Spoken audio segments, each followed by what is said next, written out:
Hola, hola, buen día, ¿cómo andan? Esto es El Pase, no se han confundido, estamos con el equipo extraordinario de cada mañana, en una jornada fría en la ciudad de Buenos Aires, caliente en el mundo, porque más allá de la declaración de Donald Trump, anoche, hora local, cerramos los portales, las noticias del día, con la novedad de un Trump que anunciaba en su cuenta, en su propia red social, en Truth, que es la red social creada por Donald Trump, que había declarado el fin de la guerra, en un posteo en donde dos veces se refirió a la guerra de los 12 días, evidentemente es el nombre que le quiere asignar a este proceso bélico que se inicia con el ataque de Israel a Irán, que contiene algunas respuestas también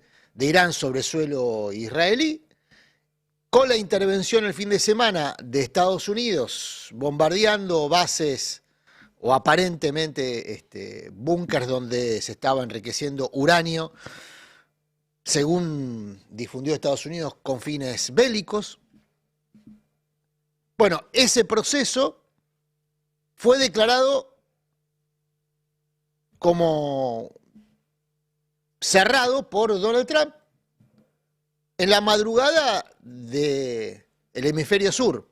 Bueno, nos levantamos con la novedad de que el fuego siguió, que no hubo alto el fuego o que la intención de alto el fuego duró muy poco porque Irán e Israel siguieron cruzando misiles, tanto en la madrugada, hora del hemisferio sur, como ya en la mañana de hoy, con consecuencias, por supuesto, en muertos y heridos, que se cuentan de a cientos en ambos bandos, y de a miles, por supuesto, en Gaza, donde todavía Israel mantiene ocupación y un genocidio activo.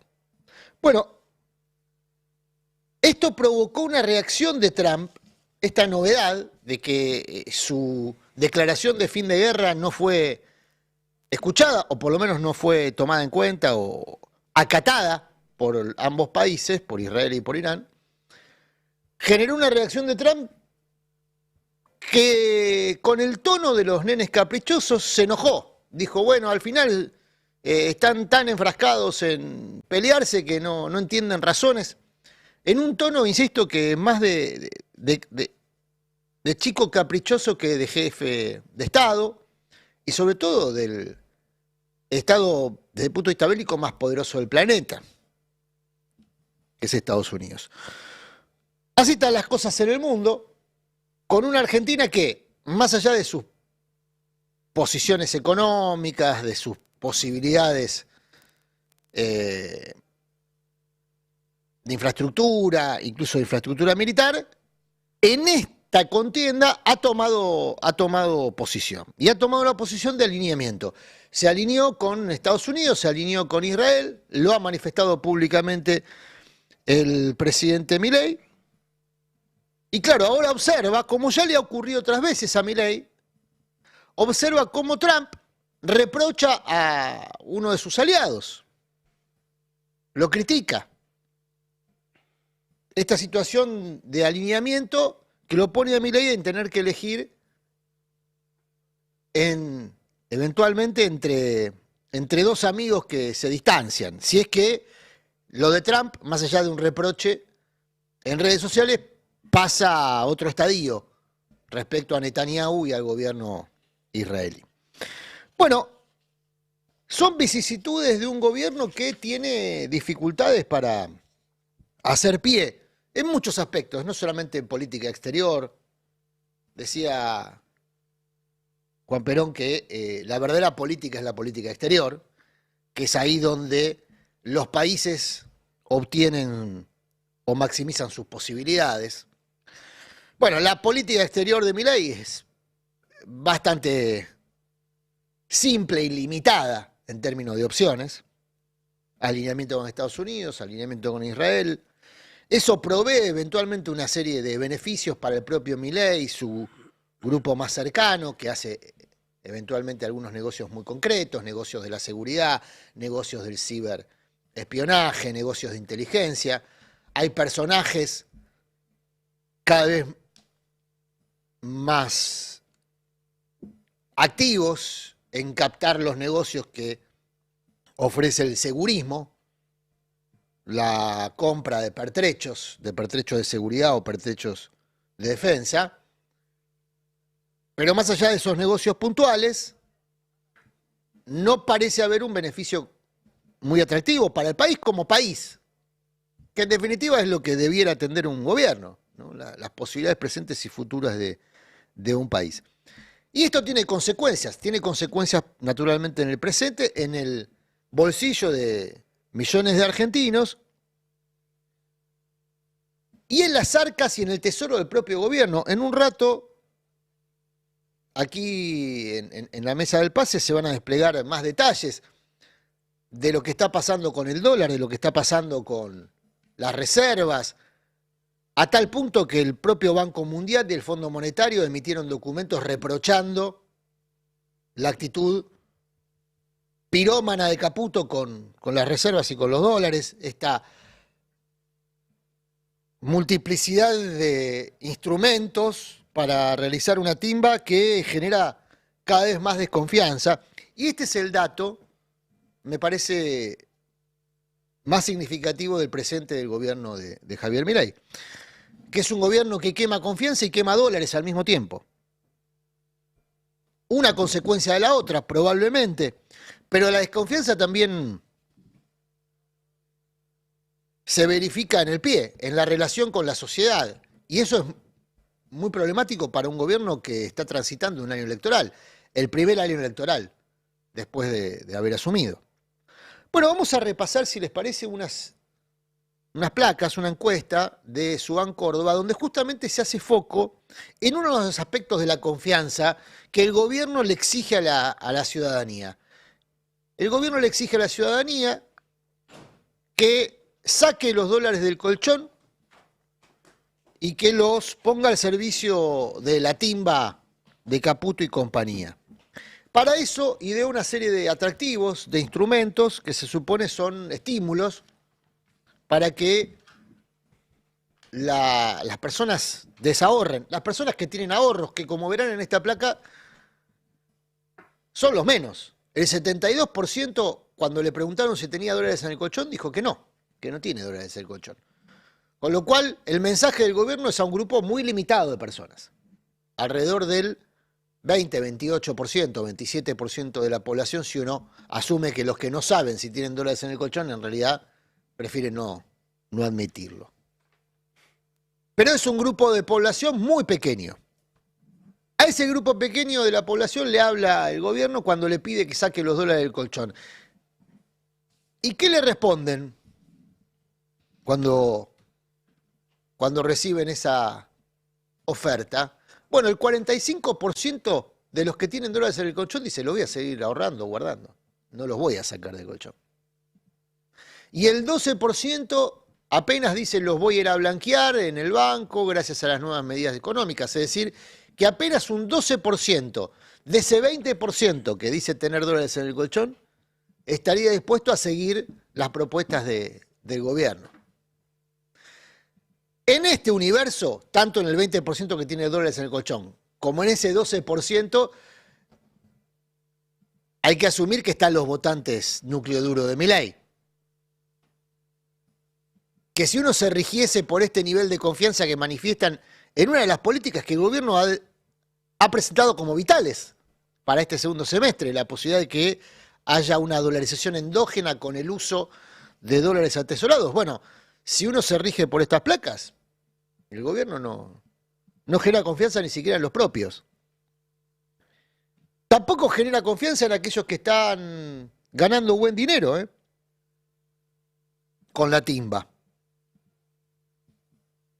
En un rato Fer Alonso, Can Devoto van a tener más datos sobre lo que está pasando con los dólares, pero los dólares se siguen fugando.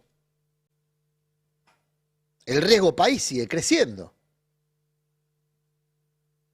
Las agencias internacionales, las consultoras, que evalúan a la Argentina o a los países como destinos de inversión, le bajan la calificación y le mantienen calificación negativa a la Argentina.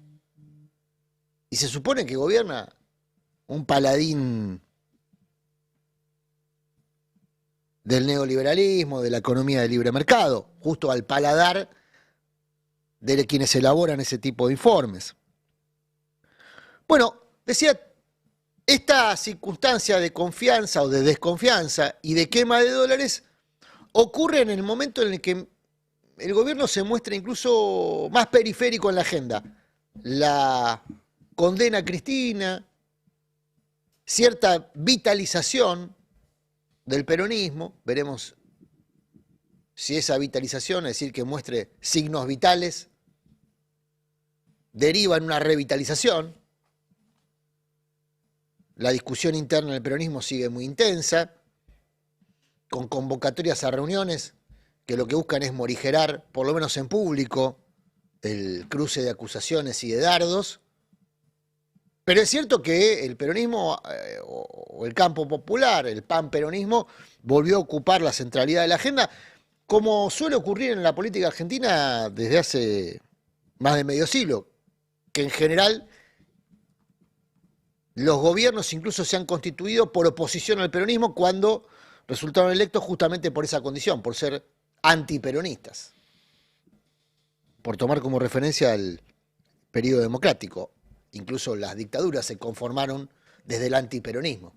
Bueno, el peronismo como eje central, entonces, de la política argentina, circunstancia que venía en falsa escuadra en el último tiempo y ahora pareciera retomar por lo menos en ese aspecto cierta normalidad. Claro, el presidente necesita ocupar la centralidad, el centro de la escena, porque es el corazón de su relación con su público, que le exige morisquetas todo el tiempo. Una de las morisquetas que tiene para ofrecer Milei en general son esos mensajes mesiánicos, agresivos, violentos, la cruzada contra los periodistas. Ayer le dedicó otra vez una serie de mensajes a atacar a periodistas, pero esos caramelos de madera ya no resultan atractivos, esos artificios ya no son tan luminosos, y empiezan a aparecer en las encuestas, como la que veíamos recién de Subán Córdoba, algunos determinantes respecto a por qué la gente no iría a votar o iría a votar, qué estimularía a las personas para ir a votar o qué las desmotivaría. Bueno, ahí lo que vemos es justamente que están muy repartidas las razones por las cuales las personas no irían a votar, pero justamente la falta de confianza en los candidatos o los partidos políticos está a la cabeza de las razones por las cuales las personas no irían a votar. Es decir, una desconfianza absoluta a todos y todas, incluso al gobierno, naturalmente. Pero si uno ve el segundo ítem, el del 17.7%, el 25% dice falta de confianza a los candidatos. Si podemos ampliar la placa, así la vemos mejor. Gracias, compañeros. Desconfianza en el sistema electoral. Esto ya pinta más peligroso. Y después, el tercer punto es sensación de que mi voto no genera cambios. Se mantiene activa la necesidad de cambiar, aún con un gobierno que tiene menos de 2 años de vigencia, y que había sido la base de sustentación electoral del gobierno de Milei, la necesidad de cambio. Es decir, que si uno reúne las 3 condiciones por las cuales las personas no irían a votar, bueno, ahí tenés desconfianza en el sistema, desconfianza en los candidatos y desconfianza en la posibilidad de cambio, de que alguno de ellos represente algún cambio efectivo en el estado de cosas. Estado de cosas que, como mencionábamos en el pase ayer, viene mal desde hace tiempo, cuanto menos desde hace una década, que la Argentina no crece, con todas las consecuencias que eso tiene. ¿Por qué? Y con esto me gustaría cerrar por lo menos este primer comentario. ¿Por qué las personas sí se motivarían para ir a votar? Para cerrar con el vaso medio lleno. Bueno, los factores que motivan el 43%, si ampliamos la placa, vemos el detalle, es justamente lo que motiva a las personas a sentir que el voto puede generar un cambio. Otra vez, la necesidad de cambiar. Esto ya pega sobre el gobierno, ¿eh? Porque cuando el electorado manifiesta la necesidad de un cambio, el statu quo es quien gobierna. Bueno, en otro orden, ahí veíamos, con el 17,5%, si me lo acercan, se los agradezco, ahí está, la confianza en los candidatos, gente que manifiesta tener confianza, la importancia del cargo, bueno, es un elemento importante para motivarse para ir a votar, si es presidente, si es diputado. Pero casi la mitad de lo que dice es que si percibe que hay una opción de cambio, se siente estimulado para ir a votar. Bueno, ahí hay un punto, me parece que puede servir como disparador para la conversación. Compañeros, buen día, ¿cómo andan? ¿Qué dice? ¿Cómo va, Me parece Adrián? que eso es la base de la discusión que tienen hoy los partidos políticos que están orejeando candidatos. Sí, vos sabés que cuando vi... ¿Cómo establecer una noción de cambio a un público que sigue pidiendo cambio? Cuando vi esa encuesta me fijé especialmente en los menores de 30 años, Claro. que después está segmentada, y ahí dice que la mayoría no va a votar porque siente que su voto no cambia significa nada, Sí. no va a cambiar nada en el sistema. Y ese me parece que es el punto central, ¿no? Lo que terminó derivando en la elección de Milei y por qué el peronismo tampoco se ve como una opción para ese segmento en especial, que me parece que es donde hay que centrar los esfuerzos, ¿no? Sí. Porque le hablas de un gobierno que no la vieron, ellos no vivieron los años de kirchnerismo. Ayer el gobernador Kicillof dio una larga entrevista y en esa larga entrevista se refirió a la conformación de una mesa de diálogo, me parece que con intención de morigerar un poco, ¿no? Dijo, lo acordé con Cristina. Lo O sea, acordé con Cristina en la charla previa a la condena, ¿no? Pero fue un dato para mí no menor. O sea, él dijo, yo hablé con Cristina, obviamente toda la cuestión de la confirmación de la condena y esto complica un poco el día a día, pero hablé con Cristina y lo que acordamos fue que yo convoque, no me parece extraño Sí. el uso de la... Nunca entendí, yo siempre fui malo en lengua. Primera persona. Primera del... Primero el singular. El singular. Primero el singular. Sí, Yo primero el siempre singular. fui un desastre en eso, pero bueno, que yo convoque a una mesa. Entiendo que se refiere a la mesa donde se va a discutir las candidaturas de septiembre. ¿Querés escucharlo y A ver, sacamos dale. conclusiones? A ver. En el tape número 9, ahí lo escuchamos a Kicillof refiriéndose a esta mesa. Cristina había anunciado su candidatura, yo había tenido incluso una reunión el jueves anterior, después la vi el martes, que fue ya lo de la sentencia, que estuvo todo el día, que la sacaban, no la sacaban, cuándo la sacaban, no hubo trascendidos, pero estuvimos el jueves empezando a diseñar una mesa a la que voy a convocar ahora. Yo no quiero hacer de esto un reality show, digamos, que cuándo, que cómo, pero sí la estoy convocando para que en esa mesa se empiece a hablar de la forma de hacer una lista conjunta. Esto es importante. Muy Eso importante. es producto del encuentro que vos y Cristina tuvieron. Es un compromiso, lo hicimos público y bueno, estos días fueron días complicados porque eso fue Obvio. el jueves, luego el martes la sentencia, Bueno, después ahí todo lo lo que explica. Yo ocurrió. quería aportar esto y ahora Fer, que tenía el tema. Él dice, esto es un acuerdo con Cristina, Claro. ¿no? Me parece que son dos datos relevantes. Uno, que se juntaron y acordaron algo y que ese algo, el anuncio de Kicillof, es la mesa la convoco yo. Y soy el que está en la cabecera de la mesa. Correcto. Después está la cuestión de si esa mesa se discute solo la estrategia del 7 de septiembre, que es la que cierra dentro de un mes y Sí, que claro. tiene que ver con todo lo que venimos hablando, que es un gobernador que quiere tener en la legislatura bonaerense un oficialismo que le responda más activamente e intendentes que quieran tener en sus consejos deliberantes también consejos deliberantes. Y en esa discusión, cómo entra el espacio de Máximo Kirchner, que es el presidente del PJ bonaerense y hoy el vocero público del espacio de Cristina, en la conformación de esas listas que son distritales, porque la de octubre es distinta, la de octubre es lista única para toda la provincia. La información del fin de semana era que el Movimiento Derecho al Futuro iba a proponer en esta mesa, y el propio gobernador avalaba esa propuesta, naturalmente, como líder del espacio, de que cada jurisdicción hiciera su propio armado electoral. Sí. Ahora, vamos a hacer un poco... De cada intendente, perdón. De, sería de cada cada, intendente. por lo menos de cada, Ah. de cada jurisdicción. Son 8 8 secciones. secciones electorales, una es sección única, La Plata, el resto involucra a varios municipios. Por eso digo, no es un intendente, por lo menos un grupo de intendentes de cada sección. Ahora, recordemos cómo venía, porque después del acto en Parque Lezama, del viernes feriado,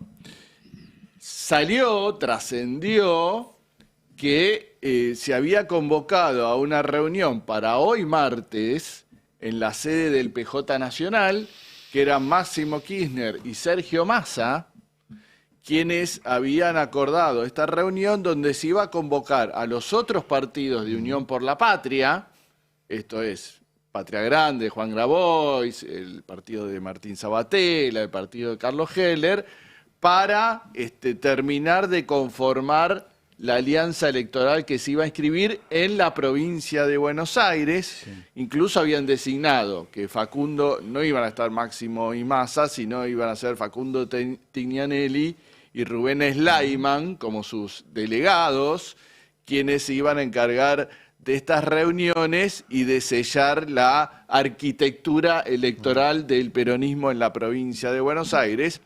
Lo llamativo fue que desde el sector de Axel dijeron, bueno, pero a nosotros no nos enteramos de esa reunión. Es raro, bueno, eso fue lo que sucedió. Estaba citada para el martes, yo ayer trataba de, bueno, ¿cómo es esto? ¿Ya está confirmado? ¿Quiénes van a ir? Bueno, estamos viendo, está un poco stand-by, y después apareció a la noche Axel diciendo, voy a convocar esta semana. Ellos, o sea, lo que dice Axel es, esto es lo que acordé con Cristina la vez que nos reunimos. El jueves... mantiene activo aquel diálogo, obviamente previo a un cambio muy significativo en el escenario político, que fue la aplicación de la condena.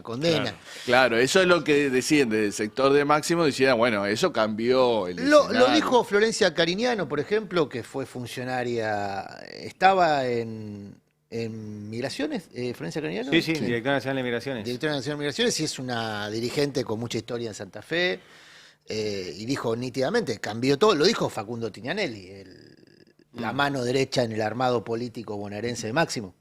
¿No? El tema es que según se desprende lo que dijo Kicillof, yo no entiendo si Kicillof y Cristina no volvieron a hablar desde antes de la confirmación de la condena hasta hoy. Él dijo que se vieron, pero en el tumulto, ¿no? Por eso. Después de esa reunión. Está bien, pero hay celulares. Bueno.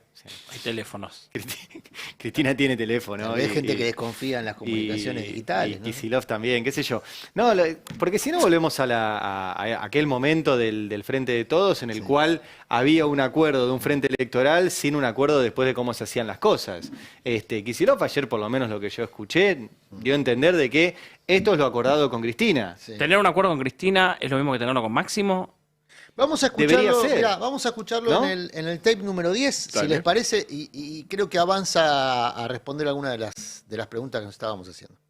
Cuando hablo de hacer una mesa para una estrategia electoral y de convocar a los sectores, nosotros en el MDF, pero creo que todos los sectores del peronismo están buscando convocar a los sectores que se alejaron, que se enojaron, que se molestaron o que tuvieron otras estrategias, hoy con esta situación donde está enfrente un gobierno como el que tenemos, que la verdad que a nivel mundial es una vergüenza, ¿no? Lo que pasa en la Argentina con el gobierno de Milei es una vergüenza. Bueno, ahí entraba ya en escenario internacional. La convocatoria plural es, me parece a mí, una respuesta a la propuesta chicanera de Massa. Me parece que no tenía más sentido que meter ahí una chicana estratégica de llamar peronismo a la propuesta electoral, cerrarlo, ¿no? Que contradice la historia del peronismo. El peronismo siempre fue frentista, entre otras cosas, porque lo que pretende es tomar todo del campo popular. Yo tiré la consigna hace un rato y hubo muchas posiciones distintas. ¿Por qué? ¿Cómo se debería llamar? Claro. Sobre todo que, a ver, para hacer la pregunta completa, o sea, la pregunta es qué viene después de Milei. Sí. ¿No? ¿Vuelve el peronismo como peronismo o hay que encontrar otra palabrita que lo represente? Derecho al futuro, no sé, o no importa, o es ahora, que como puso Santoro acá. Y el fin de semana, efectivamente, Massa salió a... Lo dijo en la reunión del PJ, ¿eh? En la, Sí. en la primera reunión bueno, del PJ, la dijo, primera para mí reunión se del tiene que PJ. llamar Pero Salió peronismo. Guillermo Moreno contento, diciendo bien. Claro, peronismo. Peronismo. Que es una forma, contradice la historia del peronismo. El peronismo siempre fue frentista, siempre fue a elecciones en el marco de un frente. La intención del peronismo es ser la columna vertebral del campo popular en su conjunto. No se olviden que nació al calor del anarquismo y las expresiones socialistas comunistas Claro, que tenían ahora, presencia en fábricas, sí, yo donde después- quería tener presencia. Después el me peronismo. pregunto también qué es el peronismo de hoy. Esto es una pregunta que se hacía Leandro Santoro cuando los chicaneros le decían, che, pero vos sos radical, ¿qué es aquello? Leandro Santoro decía, ¿qué es peronismo? Peronismo es los diputados de Jaldo que levantaron la mano y le votaron esto al gobierno, los diputados de Jalil que digo, va a empezar también eso. Sí, sí, ese es tipo de mantener la cuestionamiento. interna muy picante. Sobre Sí. todo una interna a la que no le sobra nada en términos de relación con la sociedad. ¿eh? No, por eso. Porque Claro. lo que veíamos recién... Después del le tercer cuesta. movimiento histórico y Sí. después de la transversalidad, Sí. cuando se intentó cortar la forma tradicional de los partidos políticos y generar nuevos alineamientos, la idea es, tenemos que volver a las raíces. Tenemos que volver a marcar que hay un sector de la política que ahora se pone bajo el paraguas de peronismo para representar lo que es un movimiento nacional y popular en contra de un proyecto político extranjerizante. El peronismo nace transversal. Yo insisto, para mí lo que hace Massa es ubicarse en la discusión con una mano, no sé, 2 sotas, un 3, digamos, no tiene mucho más que eso la mano, pero se ubica en el centro de la discusión solo por plantear una denominación, un nombre. No creo que sea inocente, no sé No, si creo que se haya no es mandado inocente, solo. pero la verdad, La tiró él, sí, si sí. uno cuenta la cantidad de, no sé, intendente, diputado, Massa tiene poquito en la mano, pero se mantiene y viene de perder una elección presidencial. Sí. Y se mantiene la centralidad de la escena con este tipo de artificios que le permiten estar en el centro de la escena porque es pillo para esa cosa. Siendo que el él tema tiene es que otro partido Axel le aparte. responde a eso. Me parece a mí, con esta Claro, propuesta de ampliar. Bueno, él viene diciendo hacer un frente lo más amplio posible. Si le pones peronismo es más complicado, pero es cierto lo que dice él es que Massa lo plantea como representación de lo popular, Sí. el nombre peronismo o frente peronista frente a lo antipopular que es el modelo de Javier Milei. Vos sabés que el domingo él reunió también al Frente Renovador Massa, y ahí viste que él busca hacer equilibrio. Por un lado dice dejar de lado las mezquindades, que es algo que vienen diciendo Cristina y Máximo respecto a Sí. Kicillof, pero también dijo ahí en el Frente Renovador que le parecía lógico que Kicillof designara a las cabezas de las principales secciones electorales en la provincia, porque él es el gobernador y quien va a tener que gestionar los próximos 2 años difíciles en la provincia de Buenos Aires, incluso que le parecía que también probable que designara al primer candidato a diputado nacional en octubre. Y esto es otra cosa que les quería comentar, lo decía Ari. Hay como un consenso general que hay que hacer una sola negociación, donde se decidan las listas de septiembre y las Y listas de octubre Todo el junto. mismo O día. sea, Combo. esta mesa que convocaría Kicillof en esta semana es una mesa que discute todo. Que discute todo, porque están diciendo, bueno, el que no entra o no recibe lo que considera que debería recibir en la lista provincial, Sí. puede tener algún lugar en la lista nacional o viceversa, ¿no? La dinámica de la economía puede afectar tanto la negociación interna del peronismo como el proceso electoral en sí. Lo Hoy- está haciendo. Claro, y a eso iba, porque vos lo planteás justamente como parte de las dificultades de la economía del presente. Arranco con vos, Fer, justamente porque reúne los dos componentes, la incertidumbre electoral impactando sobre el proceso económico. Es que el gobierno este tiene un modelo económico que todavía no ha logrado ejecutarse en su plenitud. Es decir, todas las transformaciones que quiere llevar adelante la administración de Javier Milei están a mitad de camino. Y esto hace que solo se sostenga el apoyo a este modelo en la confianza de que va a llegar a puerto. Sí. De que el modelo de Milei y Caputo en algún momento va a ser la peruanización de la Argentina. Y va a quedar, como pasa en Perú, aislado de la disputa política. Recordemos que en Perú tenés un sistema político que no logra alterar el rumbo económico del país, que es un proceso de concentración, con un proceso de marginación de amplios sectores de la sociedad. Bueno, ese es el modelo de Milei.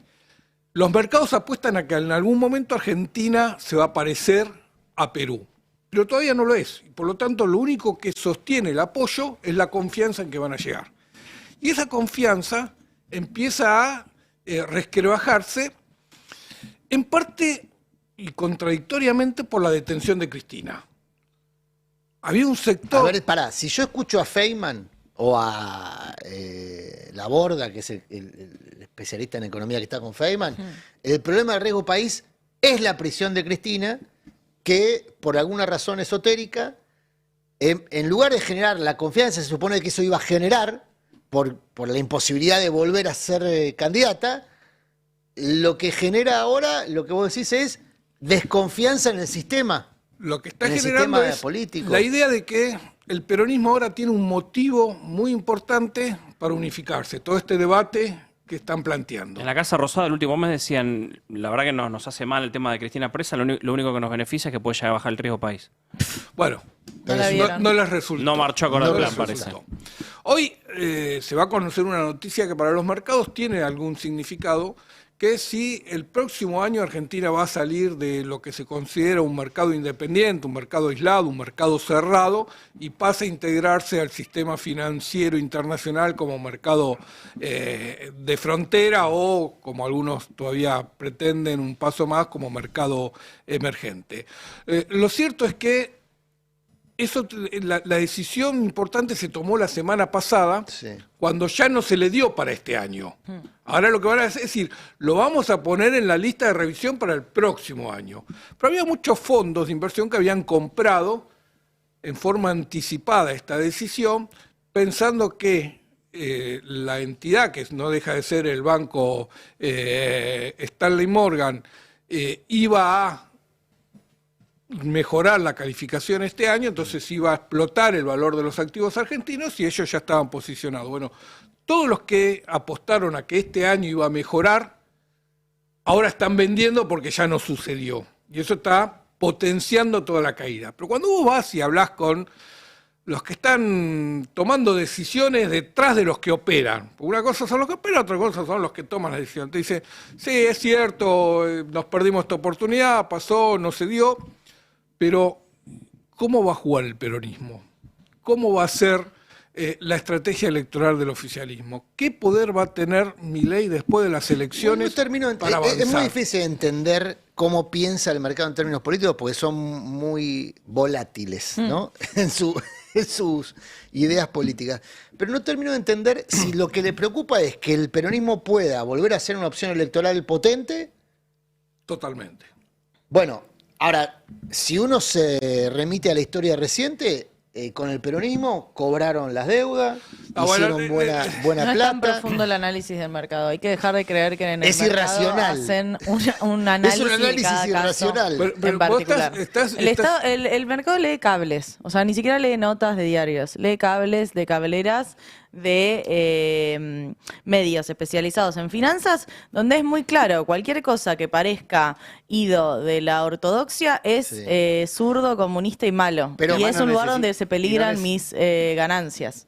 Y no Es necesita lo único ser que ra- leen. y no necesita ser racional para ganar plata y puede mantener su irracionalidad mucho tiempo sin fundirse. Pero el último default, si yo no recuerdo mal, ¿no lo declaró un gobierno de derechas? No, te confundís, no fue un default, fue simplemente un reperfilamiento Bueno. de la deuda en pesos, primera vez en la historia del mundo occidental que un país defaultea su deuda en la propia Y moneda. además, pensá Bueno, esto, por vos eso, tenés pero un ese default lo gobierno que te declaró dice... Lacunza y Macri, ¿no? Sí, pero vos tenés un gobierno actual que te dice, yo estoy dispuesto a matar de hambre y cagar a palos a los jubilados con tal de pagar mis deudas.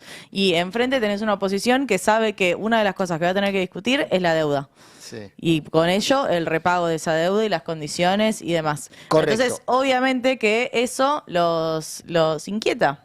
Y Bien, los perturba. ahora, si uno, es cierto lo que vos decís, desde la narrativa, hoy quien pone en tela de juicio el pago de la deuda con el fondo, Sí, en los términos en los que está suscripta esa deuda, es sobre todo Máximo, que lo tiene como caballito de batalla ya desde los tiempos Sí. de Alberto Fernández, ¿no? Sí. Cuando renunció a la presidencia del bloque, justamente por el acuerdo con el fondo. Ahora, de esta última deuda ya avisó todo Unión por la Por Patria eso. que no le iba a pagar porque lo hicieron de manera ilegal. Bueno. O sea, Sí, No no, sé qué es que opina no lo Massa, van a pagar. Lo que se está proponiendo, que es una propuesta técnica que existe desde hace bastante tiempo, y no es un invento argentino, es un invento de un economista que propuso en su momento que las deudas debían honrarse en función de la cuota que los países tienen con el fondo. Massa dijo que piensa no pagarla, no. No, pero es que no se trata de no pagar. Me parece que la propuesta ahora está más afinada en esta dirección. reconocer una parte.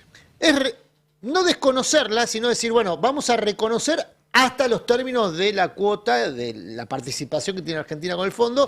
Lo que exceda eso es abusivo respecto a los términos del propio Fondo Monetario, por lo tanto, entra en revisión. Me parece que ese es el... Pero más allá del mensaje... Como que Sí. esa deuda es política y Claro, se tiene que es una discutir. deuda política, entonces se discutirá bueno, en pero términos esas son políticos. todas discusiones que están de un lado y del otro lado tenés a alguien que está dispuesto a hacer Correcto. cualquier cosa con Claro. tal de pagarle. Sí, pero Macri también, de hecho, tenía como ministra de Seguridad a Patricia Bullrich, que proponía lo mismo que propone ahora. Sí. Reprimir hasta donde sea necesario para garantizar el pago de la deuda. Aún así, ese ¿Querés que me gobierno entró pongan en abogada default. del diablo? Te van a decir, yo te digo lo que te dirían ellos. Sí. Nosotros tuvimos un descalabro financiero porque ganó Alberto Fernández. De hecho, fue el día La en culpa que... fue el triunfo del peronismo. Claro, No, de los que ganó votaron. Alberto Fernández. De la Entonces gente que votó. hubo la caída en la bolsa más grande que podamos recordar de la bolsa argentina y una de las más grandes de la bolsa del mundo, porque ganó el peronismo y tuvo que salir a hacer esta transición que le hicieron la Cunza y Álvarez Agis para poder llegar al 2019 y al nuevo gobierno peronista. Sí, el Yo te digo decreto- lo que te Con dicen un ellos. agravante, es decir, el peronismo ganó porque antes no habían hecho el brutal ajuste que está haciendo ahora Milei Exacto. y se quedaron a mitad de camino. Bueno, Les pero pasó por gradualistas. por el gradualista. Está, es decir. pero el brutal ajuste que se está haciendo ahora también resulta insuficiente, por lo menos para contener los dólares. Siempre es insuficiente el ajuste. La austeridad y los programas de ajuste no son programas para ordenar las cuentas, son programas para disciplinar a la población. No es barato el ajuste, ni es ordenado, ni te genera un horizonte de orden de cuentas públicas. No, es un Estado donde el Estado reorienta sus prioridades a pagarle a los mercados y satisfacer siempre un hambre que es voraz y que nunca termina. Pero no hay un hay- momento donde sientan los mercados que es suficiente. No, para nada. Y hay algo más detrás, que es el modelo de desarrollo del país que estás llevando adelante y que convalidan las élites del país. Digo, porque la deuda argentina podía ser sostenible con crecimiento de 3,5 a 5% que se podía alcanzar y que se podía sostener. Entonces no había ninguna necesidad de hacer un ajuste para pagar Sí. la deuda. La necesidad de hacer un ajuste es para destruir el poder de negociación de los trabajadores y saber que de ahora en adelante es el capital el que impone las condiciones de trabajo a la sociedad. Es la necesidad de decir los servicios los presta el sector privado y se pagan y no los presta el Estado en beneficio de la sociedad. Entonces, toda la transformación que está llevando adelante este gobierno no es para pagar la deuda, es para cambiar la matriz de crecimiento y de distribución de la Argentina. Ahí hay un Total. dato, no hay peruanización económica sin peruanización política, dicho siempre con mucho respeto a... Bueno, el a- peronismo a es los- el peronismo o cualquier movimiento nacional hoy en Argentina, nacional y popular en Argentina, es el límite a la peruanización Bueno, que está avanzando. vamos Qué a- parecido peronización de peruanización. Sí. Me confundí en un momento. Vamos a tratar de definir de qué hablamos cuando hablamos de peruanización, Sí. porque es un término que estamos usando mucho y quizás no todo el mundo está familiarizado, aunque ya lo hemos dicho varias veces. Perú, la figura más relevante de la administración pública es el presidente del Banco Central, que es el garante de la continuidad macroeconómica. Sí. Esa continuidad macroeconómica sobre una tradición de distribución regresiva estructural, Es decir, la injusticia distributiva en Perú venía de lejos, no es que Sí. nace con el actual modelo neoliberal, Fujimori fue el que más la instaló. pero Fujimori la volvió estructural y el presidente del Banco Central la transforma, se transforma en el garante de esa continuidad, donde básicamente es una economía financiarizada, extractivista, no financiarizada porque básicamente favorece el negocio financiero, extractivista porque los recursos naturales que tiene los explota, sobre todo se explotan en manos extranjeras, Y también tiene y sobre todo tiene una manufactura. distribución, termino con esto, tiene una distribución absolutamente regresiva donde el 90% de la población está del ingreso medio para abajo.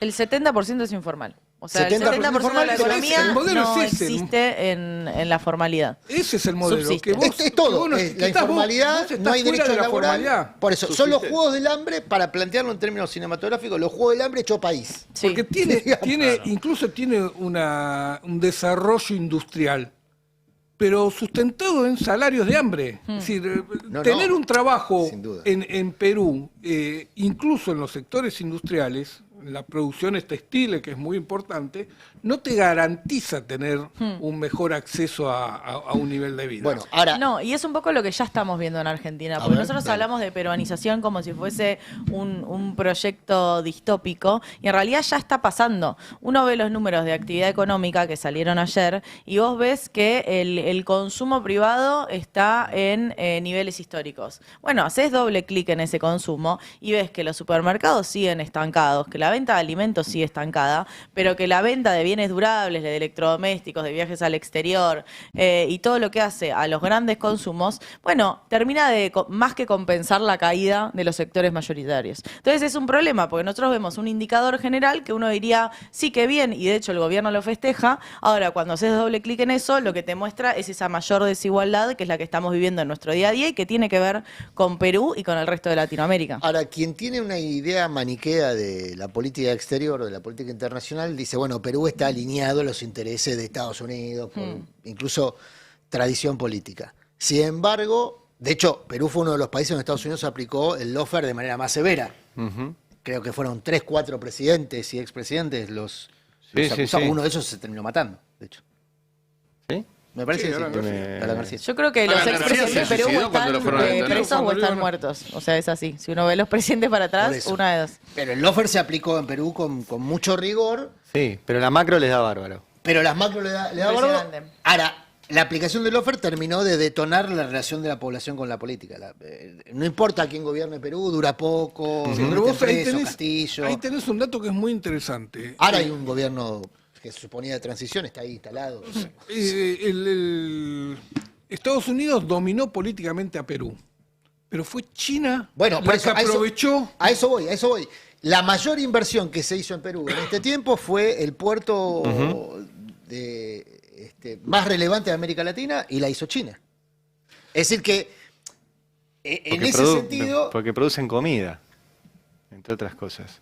sí, No, es una puerta de y es ingreso una a toda hub la también. región también. Es una Sí, puerta sí, de sí. ingreso, a toda la tiene región. puertos sobre el Pacífico. Pero digo, en términos de política exterior, para volver al tema del día de qué posicionamiento tiene Milei frente a otros países, ¿no? Fíjate que hasta un país como Perú, que se supone que está alineadísimo con determinados preceptos históricos, incluso de la historia reciente de Estados Unidos, traza acuerdos muy lucrativos con China. Y conviven ambas realidades en el mismo territorio. Insisto, no necesariamente eso deriva después en una sabia administración de esos acuerdos para mejorar las condiciones generales. No, obvio, pero es que lo de porque ahí Milei no falta la tiene- política. Sí, no hay un justamente. objetivo de mejorar las condiciones. Claro, porque Mejor- por eso ahí falta la política. La política es quien debiera encargarse de administrar esas cuestiones para... Pero por eso lo de Milei no tiene lógica. Hoy, de hecho, hoy viene la misión del FMI. Claro. Que va a ser, che, y la meta, qué sé yo. Che, y el documento, hoy hay una muy buena nota de Cristian Carrillo, donde muestra un documento del FMI que dice, Milei está haciendo todo mal en materia de deuda. Sí. ¿Van a venir a decir eso hoy? No, no van a decir eso hoy.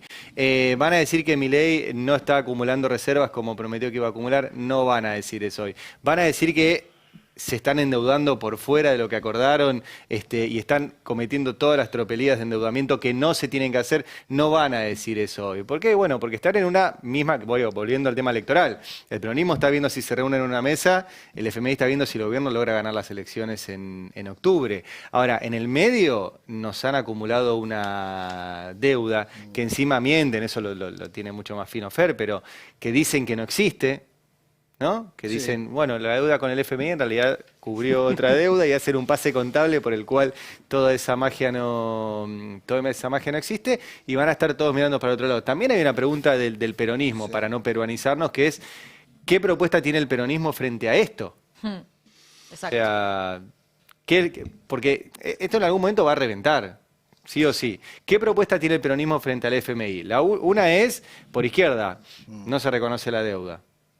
Punto. No estoy convencido que esto vaya a reventar. Claro, yo también iba a decir lo mismo. No estoy convencido que esto vaya a reventar. Perú no reventó. Digo, vos estás... O sí, revienta todo el tiempo Claro. políticamente, no revienta no económicamente. revienta económicamente Pero para eso, pero primero Bueno, entonces pero para por ahí que no reviente. reviente tiene que Pero detonar no el ti- peronismo. Pero porque no tienen la historia, creo yo, Claro, tiene que detonar el de peronismo. social, sindical, pero política, la están destruyendo peronista. acá, ¿eh? Todos los días tenés un poquito menos de historia. Sí, y se está autodestruyendo. Bueno, Bueno, pero por eso es importante entonces Sí. hacer foco a las dos cosas al mismo tiempo. La sustentabilidad del problema económico depende de la insustentabilidad del peronismo, o sea, que se detone el peronismo. Sí, de la insustentabilidad de la Fíjate que estamos oposición hablando en de eso. general, Los diría. mercados miran qué pasa con el peronismo y ponen o sacan. También Sí. importa el contexto internacional, ¿no? Porque acá dicen riesgo país 700 puntos, Cristina. Bueno, chicos, también hay un mundo cada vez más conflictivo. La verdad que el capital no sé si está buscando, el capital como ente, ¿no? No sé si está buscando justo los lugares más riesgosos para meter la guita ahí. Digo, hay un montón de factores, no es solo lo que pasa a nivel local, sino también en qué mundo nos estamos moviendo. sí, pero ayer bajó el petróleo y las bolsas en el mundo operaron mixtas. Hubo Europa a la baja, eso es Estados porque Unidos para mí- hacia arriba. montón, ¿no? Para Y mí acá fue porque- un desplome. Desastre. Para Sí. mí porque lo escucharon a Feynman, ¿eh? No, Porque Feynman, digo, pará, porque vamos a escucharlo, porque no todo el mundo lo escuchó. Vamos a escucharlo en el tape 26, porque ayer Feynman dijo, es mentira que a Estados Unidos le interesa la guerra por el tema del petróleo. O sea, para mí ordenó el precio internacional del petróleo ese mensaje que dio ayer a la noche. A ver si estoy exagerando, escuchémoslo. Empezaron ya desde el fin de semana, después del ataque de Estados Unidos a Irán, que fue el sábado, ¿no? Sí. Operación que empezó el viernes. Empezaron a instalar aquí en la República Argentina, me imagino que eso también lo hace Irán a través de distintos comunicadores en distintos lugares, ¿no? Pero aquí en la República Argentina a instalar que que Estados Unidos se quiere quedar con el petróleo de Irán. Claro. Así como lo intentó con Irak, Claro. inventando que había armas químicas. Acá Trump ahora inventa que hay armas nucleares en Irán para Sí. quedarse con el petróleo. Con el petróleo. Cosa que es falso. A Estados Unidos le interesa cero el petróleo de Irán. Cero. Claro. Porque Lo que tiene se termina- reservas suficientes, Sí, sí. no le importa. La fuente debe no- ser la que le dijo a Nelson Castro que el oso ruso estaba maestrado. ¿Te Lo hace acordás? todo por cariño, Estados Unidos. Ningún Sobre interés Putin dice, no económico. crean todo lo que ve. El oso estaba maestrado. Claro. Eso pasó de verdad, había una Claro. foto, porque a veces nosotros damos por hecho que todo el mundo conoce la historia. Había una foto de otro personaje de esta historia que es Vladimir Putin, que estaba Putin montando un oso. Sí. Y entonces todos empezamos a ver que capo Putin, pues monta osos, es el rey del mundo. Entonces Nelson Castro averiguó y según sus fuentes, la foto era real Sí. y el oso estaba maestrado. Está bien, tiene lógica, güey. Claro, ahí está la foto. El problema es que era un fotomontaje y no había existido esa foto. Doy este dato porque me lo señaló la fuente. La fuente de Nelson Castro le señaló que el oso estaba No, maestrado. puede ser que el oso estuviese amastrado, pero que Putin no estuviese arriba. Son dos datos que pueden estar disociados. Tenés razón. Puede ser Nelson un Castro, oso amastrado sin Putin. claro, en este momento está chequeando fuentes en Israel. Digo, Claro. ustedes se ríen, pero no es un pibe que está en un stream No cagándose lo quieren, de risa. ¿no? En el grupo Clarín, Nelson Castro está no lo en el quieren. centro de la noticia del mundo hoy. Sí. Es el ese corresponsal. señor. Es el Está corresponsal bien, yo digo y que había cada vez que chequeado. llueven misiles le dicen Nelson andá, ¿no? No lo quieren mucho, ¿no? Bueno, qué sé yo, pero es maravilloso. O tienen una indemnización muy alta. Bueno, me parece que este planteo de Feynman, más allá de que tiene un sentido protector, como si Trump necesitara que lo proteja Feynman, digamos, ¿no? Pero bueno, viste que somos un poco de sobre. ¿Recordabas de que Trump sobregirar, también ¿no? dijo que iba a ser como una especie de Miami en la Franja de Gaza, ¿te acordás? Sí. Que íbamos a hacer una playa y Sí. tal. Que ya existía. Ahora, es Sí, cierto, pero no de- es y lo cierto, destruyeron. de todas formas, que no creo que por influencia decisiva de Feynman, pero sí efectivamente que el precio del petróleo no se movió como todo el mundo imaginaba que iba a ocurrir a partir de el ataque del sábado. Y ahí hay una serie de suspicacias, conspiranoias, sospechas respecto a quiénes están moviendo los hilos de este conflicto para favorecerse o perjudicar a otro. Viste que en política una cosa es tan importante como la otra. Mover tus propias piezas o evitar que el otro las mueva o incluso, mira, justo hablando de Irán, que es donde se creó el ajedrez, comer piezas del otro, digamos, y comer piezas estratégicas. Todo eso es importante. Bueno, para la economía argentina es importante que no se mueva el petróleo. Sí, por supuesto. ¿No? La economía. El precio Sobre del todo para la petróleo economía de a Argentina- pie, que me parece Depende. que, No, que es lo que tenemos que mirar, lo ¿no? único que te mueve así directamente es el precio de los combustibles, que lo podrías aislar en función de que como sos un país productor, podrías tener un precio, como tuvimos durante décadas, un precio del barril interno. ¿Vos Pero querés que este gobierno haga un barril criollo? Es no lo va a difícil. hacer, entonces vamos a tener, es el único canal de transmisión de la suba del petróleo a la economía, es la suba de los combustibles. Pero está acotada porque YPF está con una política de precios controlada por el gobierno. Apuntada a no acelerar el proceso inflacionario, y todo lo contrario, de ayudar a bajar un poco la inflación. Entonces, la suba del petróleo en este momento no te está generando dentro de Argentina. Está bien, pero sí, yo entiendo lo que decís, Fer. Igual no subió el petróleo, bajó. O sea, lo que subió fue la nafta el fin de semana. Subió el petróleo del piso que tenía antes de la subió $5 y cayó por debajo del piso. Ayer terminó más abajo de lo que estaba el viernes el petróleo. El Brent. Sí, pero Sí, no. pero igual si vos ves las últimas semanas Claro, había no. subido. Está bien, pero está No en de la última- está bien, está no en la de- franja no de es- 60 a 70. Es una franja de un precio que le sirve a los productores y no es. Se hablaba de un dólar, de un petróleo a 150, $200 el barril el sábado de noche. Ahora, digo esto pensando en la economía de a pie, porque hablamos mucho de los mercados, hablamos de cómo los mercados desconfían del gobierno.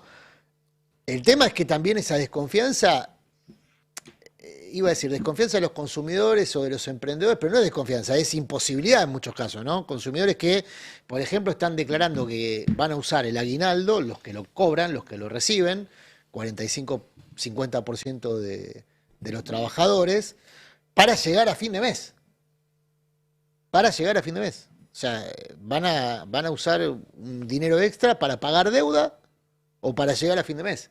Nada de generar lo que se generaba con el aguinaldo, alguna posibilidad de vacaciones o inminente a su Mira. futura. Cande, vos tenías un informe justamente sobre los emprendedores y la economía de bolsillo, ¿no? Sí, sobre esta, lo venimos charlando desde el año pasado, esta economía a dos velocidades. Hoy con Ari más temprano hablábamos del consumo a dos velocidades, que es dos formas de mirar lo mismo al fin y al cabo, porque si yo tengo un aumento del consumo, pero ese aumento del consumo está traccionando la producción ya no de Argentina, sino del resto del mundo, porque básicamente o compro en el resto del mundo o viajo y compro directamente en los países, bueno, es un problema para los productores locales, tanto en la parte de productos como de servicios. Y ahí en el tape 5 tenemos a esta emprendedora pyme que retrata un poco el escenario que están viviendo desde ese sector muy golpeado por la baja de consumo. Estoy muy enojada con este gobierno. Sinceramente apostó un cambio y hoy, como muchas pymes, estamos atravesando un momento muy difícil frente a la apertura de las importaciones. Primero deberían habernos quitado varios impuestos para competir de manera leal con los precios de China y no lo hicieron. Sinceramente creo que no han pensado en todas las pymes que apostamos por este país las pymes son las empresas que mayor trabajo generan en Argentina. Y ustedes que son tan pro también trabajo en blanco, justamente porque a través de los aportes pueden pagar a los jubilados el día de mañana. Esta no es la manera correcta de hacerlo. Nos están fundiendo, sinceramente nos están fundiendo. Y aposté muchas veces por este país, me quedé, hace más de 10 años tengo mi emprendimiento, saqué varios créditos, pasé por varios gobiernos, muchos altibajos, pero aposté y confié de manera diferente en este gobierno. Pero bueno, les voy a decir a todos los emprendedores que recién empiezan o varios que ya tienen experiencia como yo, que ya estamos un poquito más curtidos, continúen con sus sueños, no bajen los brazos, que acá en este país lamentablemente todo cambia continuamente, así que no sabemos qué puede pasar después de esto. No sé si va a tener repercusión o no lo que estoy contando, mi experiencia, pero creo que deberían sinceramente repensar esta apertura o bajarnos a nosotros, por favor, los impuestos para poder competir de otra manera y seguir brindando trabajo a muchos argentinos que lo necesitan. Bueno, me parecía que estaba muy bien porque retrata varias cosas. Primero, el impacto de esta apertura de importaciones en las pymes, y ahí en la placa 10 tenemos un gráfico del Instituto Argentina Grande que muestra justamente este incremento en el consumo de bienes importados. La línea roja es la que dice importación de bienes de consumo y las barritas celestes tienen que ver con el salario real de los trabajadores registrados. Estamos hablando de los trabajadores que están en las mejores condiciones y que menos salario perdieron en el último tiempo. Y acá lo que se ve es que el incremento de los bienes de consumo importados crece muchísimo más que el salario. De hecho, en la comparación interanual, si comparamos este momento del año, enero-mayo de 2025 con enero-mayo del 2024, hay un incremento del 29% en el consumo de importaciones. O sea, se importa un tercio más de lo que se importaba el año anterior, y eso obviamente tiene un efecto concreto en que esas personas que antes consumían algo local lo consumen directamente afuera, y eso... Digo, el siguiente paso a eso que es, bueno, que esas pymes no van a poder contratar trabajadores. Las pymes en nuestro país contratan 7 de cada 10 empleados, o sea, el 70% de esa masa de trabajadores tienen trabajos en las pymes. Y bueno, después esta última cuestión que me parece que hace foco esta emprendedora, que es la insostenibilidad. Nos quieren vender que este modelo es sostenible, que es estable, y bueno, este valor del dólar, esta cantidad de importaciones, marca que así como estamos, mucho más tiempo pareciera que no se puede sostener, o por lo menos no con esta cantidad de pymes y con esta cantidad de puestos de trabajo. A mí me llama la atención que lo que plantea la emprendedora es, bájeme los impuestos para competir. Y acá está lo que vos planteabas recién, Ari, y decía, no, pero no tienen la historia que tiene Argentina de la lucha, de las reivindicaciones sociales. Mirá cómo te están convenciendo de que el problema son los impuestos. La mujer, la emprendedora, no está diciendo... bueno, es una votante de Milei también, ¿no? Bueno, claramente ese es el problema que hoy tenés, que te están instalando la idea de que el problema de la Argentina son los impuestos. ¿Cómo va a ser una próxima gestión a volver a cobrar un impuesto en Argentina? Es más profundo. ¿Cómo vas a hacer a restablecer el impuesto a la riqueza o el impuesto a las ganancias? ¿Cómo?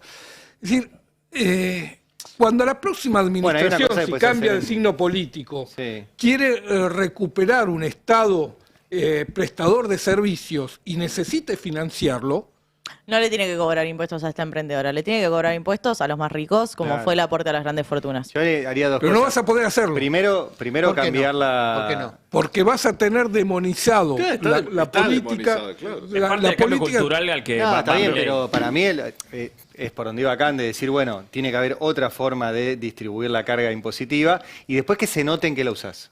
Sí. Que se note fuerte. Te voy a poner un ejemplo muy, muy pavo, pero justo que estuvimos el otro día en Formosa. Vos en Formosa vas y hay techitos azules. ¿Qué son los techitos azules? Son las obras que hizo el Estado.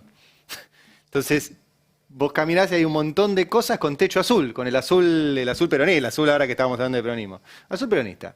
Tenés una escuela, una comisaría, un centro de deportes, un hospital. Todo lo que hace el Estado tiene techo azul. Sí. ¿No? ¿Y por qué? Y porque, para que sepas que si no estuviera el Estado, todos esos techitos azules no estarían. Yo creo que todo lo que hace el Estado con tus impuestos no tenés por qué saberlo. El Estado hace un montón de cosas con los impuestos. Arregla la calle, le paga los sueldos, qué sé yo. Bueno, tiene que haber una demostración y además que sienta la ciudadanía que ese impuesto que se cobró tiene un beneficio, porque por eso existe. Está bien, no es voluntario el impuesto, por eso se llama impuesto. Pero también es muy fácil eludir los impuestos, por ende terminan siendo medio voluntarios.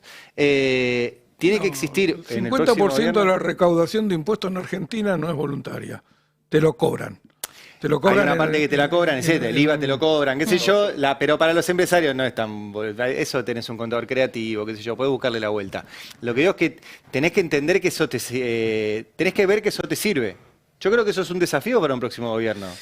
Que se vea que el que pagar impuestos sirve. Sí, pero en el proceso de querer instalar un nuevo impuesto vas a tener que ganar el debate en el Congreso y vas a tener que ganar el debate social que va a estar dominado por grandes grupos económicos que controlan los medios de comunicación, que te van a demonizar cualquier Perfecto, y bueno, invento. igual sí, pero porque no le quieren pagar está bien. ellos. O sea, Mañeto Bueno, fue uno de los obviamente, que... pero digo, Fer, la Mañeto fue uno de los que alternativa- ese es el modelo judicializó peruano. el pago. Ese es el modelo Bueno, está bien, peruano. pero ese es el La desafío que tiene alternativa- el desafío que tiene el peronismo. O sea, Sí. Mañeto judicializó, a él le tocaba pagar el impuesto a las grandes fortunas. Él, personalmente, por un impuesto personal, no era de las empresas. Él lo judicializó. Bueno, ahora, ¿para qué se usó ese impuesto a las grandes fortunas? Se utilizó para algo que ninguno de nosotros vio, pero que existe, que es el gasoducto. ¿Sí? Entonces vos decís, ¿fue una buena idea? Yo creo que sí, porque si uno lo piensa en términos de estadista, de país, se utilizó para hacer un gasoducto Y que se nos benefició sirve. Mañeto de ese gasoducto. Mañeto, Paolo Roca, Marcelo Mindlin, los mismos ricos. Lo que digo, también se usó para hacer el RENAVAP, los barrios populares. Ahí sí, está buenísimo. Ahora, las casas de los barrios populares, dice, esta casa se hizo con el aporte de En las algunos grandes casos fortunas sí, en algún lugar. en algunos casos sí, Hay, no. hay que ver cómo se... Porque la comunicación es importante. ¿A dónde va tu plata? Y ellos juegan con la desinformación de eso. Una cosa, para mí lo de la batalla cultural es central porque el algoritmo del gobierno de Milei se nutre de esa batalla cultural. Ahora, voy a citar a García Linera en una charla, en una entrevista de hace poco tiempo, respecto a cómo desde el campo popular se tomó como certeza las verdades relativas de la derecha. Entonces no se discuten. ¿Qué dice García Linera en esa charla? Dice, si vos considerás que el ajuste era necesario hacerlo y lo decís desde el campo popular, entonces ya te ganaron la batalla. Discutilo.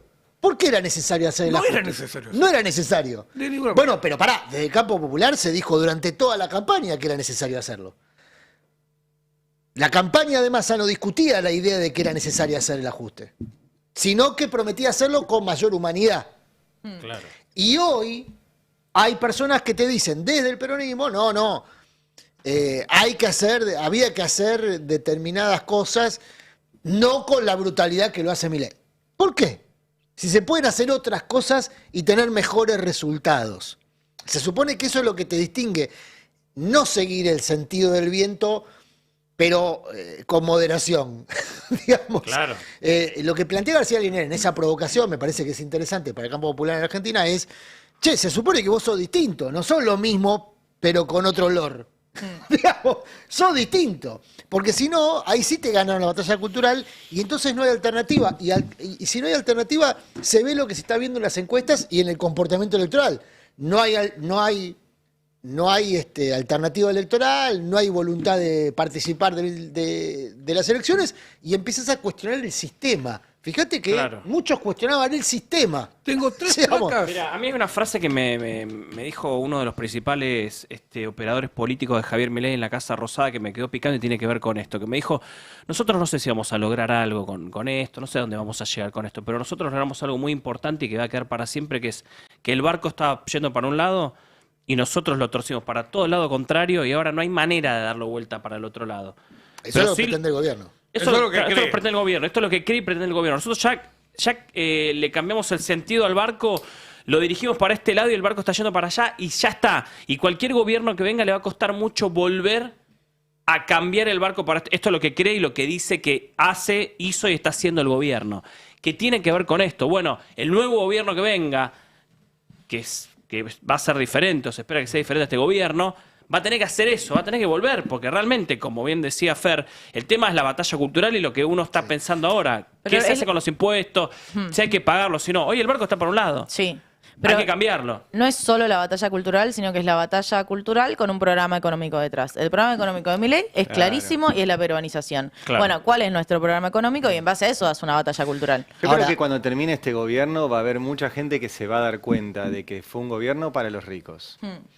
Entonces, recién acá un economista especialista en finanzas públicas me dice, no se puede hacer campaña diciendo que vas a cobrar más impuestos, perdés las elecciones. Yo no coincido, diría al revés. Yo creo que hay que hacer campaña diciendo a quién le vas a cobrar impuestos y qué vas a hacer con esos impuestos que cobres después de 4 años de una sociedad en la cual una pequeña porción de la sociedad se hizo más rica y consumió mucho más, que es lo que estamos viendo, y la enorme mayoría de la sociedad se hizo más pobre y consumió mucho menos. Nunca se hizo en historia eso. No, pero más había hecho de que una se van a cosa- cobrar impuestos, en decir una campaña. Más había hecho una cosa muy interesante. en el pero marco ¿quién de lo la va a Tampoco campaña. había pasado en la historia esto. Sí. Claro, bueno, No, bueno, pero es muy ganen difícil, Milei. porque te van a demonizar, te van a poner las 24 horas del día, Sí, el el mercado recorte, ya te diciendo acá tiene está la demonizado. propuesta. Te van a demonizar igual. Ya te- exacto. Es como cuando... O sea, igual te dicen que sos estatista y comunista y socialista, pero vos que- siendo... Pero vos crees que la sociedad casi va a socialdemócrata. diferenciar el discurso y va a tener capacidad. No, porque la sociedad va a tener el mensaje de a estos locos quieren volver a joderte la vida creándote impuestos Bueno, que van correcto. a terminar afectando Ahora, si vos- pará, tu pará, trabajo. porque está Porque demonizando las las dos empresas cosas. se van a ir Bueno, y te vas a genial, quedar... que lo El impuesto expliquen. y la política y los políticos. Entonces, claro, el tipo no ves que tiene chofer y vive en un cante, qué sé yo, y quiere seguir cobrando Bueno, para eso, impuestos a vos. para eso el candidato no debería ser millonario para arrancar. Entonces ahí tenés un candidato más parecido al votante que querés. Pero yo creo que va a haber un enojo de una sociedad con personas que juntaron demasiada guita. Y no es esto no estoy en contra de los saben, no estoy en contra de los empresarios, no estoy en contra de que junten guita, de todo eso. Ahora, tiene que haber ciertos niveles de dignidad democrática en el cual no puede haber personas que junten toda la plata y que todo el resto la pierda. ¿Hay un rol empresario? Hay un rol empresario. ¿Esa persona va a tener más plata que los trabajadores? Sí. No estoy discutiendo esto. Ahora, si después de 4 años tenemos una sociedad absolutamente pauperizada, yo creo que se le puede decir a esa sociedad, mirá, la que vos no tenés, la tienen estos. Bueno, lo que vamos a ir es le vamos a ir a cobrar impuestos a esto. No los vamos a fundir, no los vamos a meter en cana, no se van a fundir las empresas, todo va a seguir funcionando. Simplemente queremos que vos no pagues tanto y que paguen más estos. Y alcanza, porque si los datos de consumo de que festeja ayer el gobierno muestran que si una pequeña porción de la sociedad consume mucho, los números crecen, significa que están consumiendo mucho esa pequeña porción de la sociedad, porque toda la mayoría está consumiendo menos. Entonces, si alcanza, hay que ir a buscarla donde alcanza. Yo creo que se puede decir eso en campaña. Vos querés torcer el barco.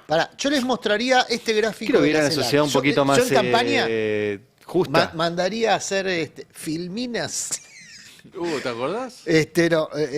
Mandaría a pintar paredes con este gráfico. Empapelar, a ver. Este es un gráfico de la CELAC. Vamos a ver si lo podemos ampliar el gráfico. El tuit es de Alfredo Serrano Mancilla, que es el director de la CELAC. Y es el gráfico que muestra cómo se distribuye la riqueza patrimonial en la Argentina. A cuento de lo que estábamos hablando. Sí. El 50% ¿Dónde de la estamos población... nosotros? No, nosotros El no 50, ahí está, mira, el 50% de la población acumula el 4% de la riqueza. 50%, 4% de la riqueza. El 10% más rico concentra el 59% de la riqueza. O sea, solo el 10% tiene casi Esos son los percentiles. el 60%. El quilombo que en de ese la riqueza. percentil estamos nosotros entre los más ricos. porque está Pará, mal hecho. el 1% más rico, que es el verde que está ahí arriba, tiene el 25% de la riqueza. Esta es la distribución en la Argentina según la CELAC en base a datos del World Inequality Database. Bueno, este gráfico es central para lo que estamos discutiendo. Che, hay que cobrarle a ese 1% más impuestos porque el amarillo, lástima los colores que eligieron, pero bueno, el amarillo que vendrías a ser vos y el naranja que vendrías a ser vos también, son muchos más en términos poblacionales Pero Y, se y distribuye son mucho. quienes más aportan de sus ingresos los impuestos. Porque Claro. todos esos últimos perciles lo único que hacen con sus ingresos es consumir y con eso pagan el 21% de arriba. El 10% más rico no paga el 21% de tributación ni de casualidad. Porque hoy en Argentina tenemos muy baja renta y muy bajo impuesto a los bienes personales, a la riqueza, a los dividendos, a las acciones del mercado financiero. Entonces también hay que entender que cuando uno dice menos impuestos, está defendiendo a los más ricos, que son los que pueden definir si pagan o no pagan impuestos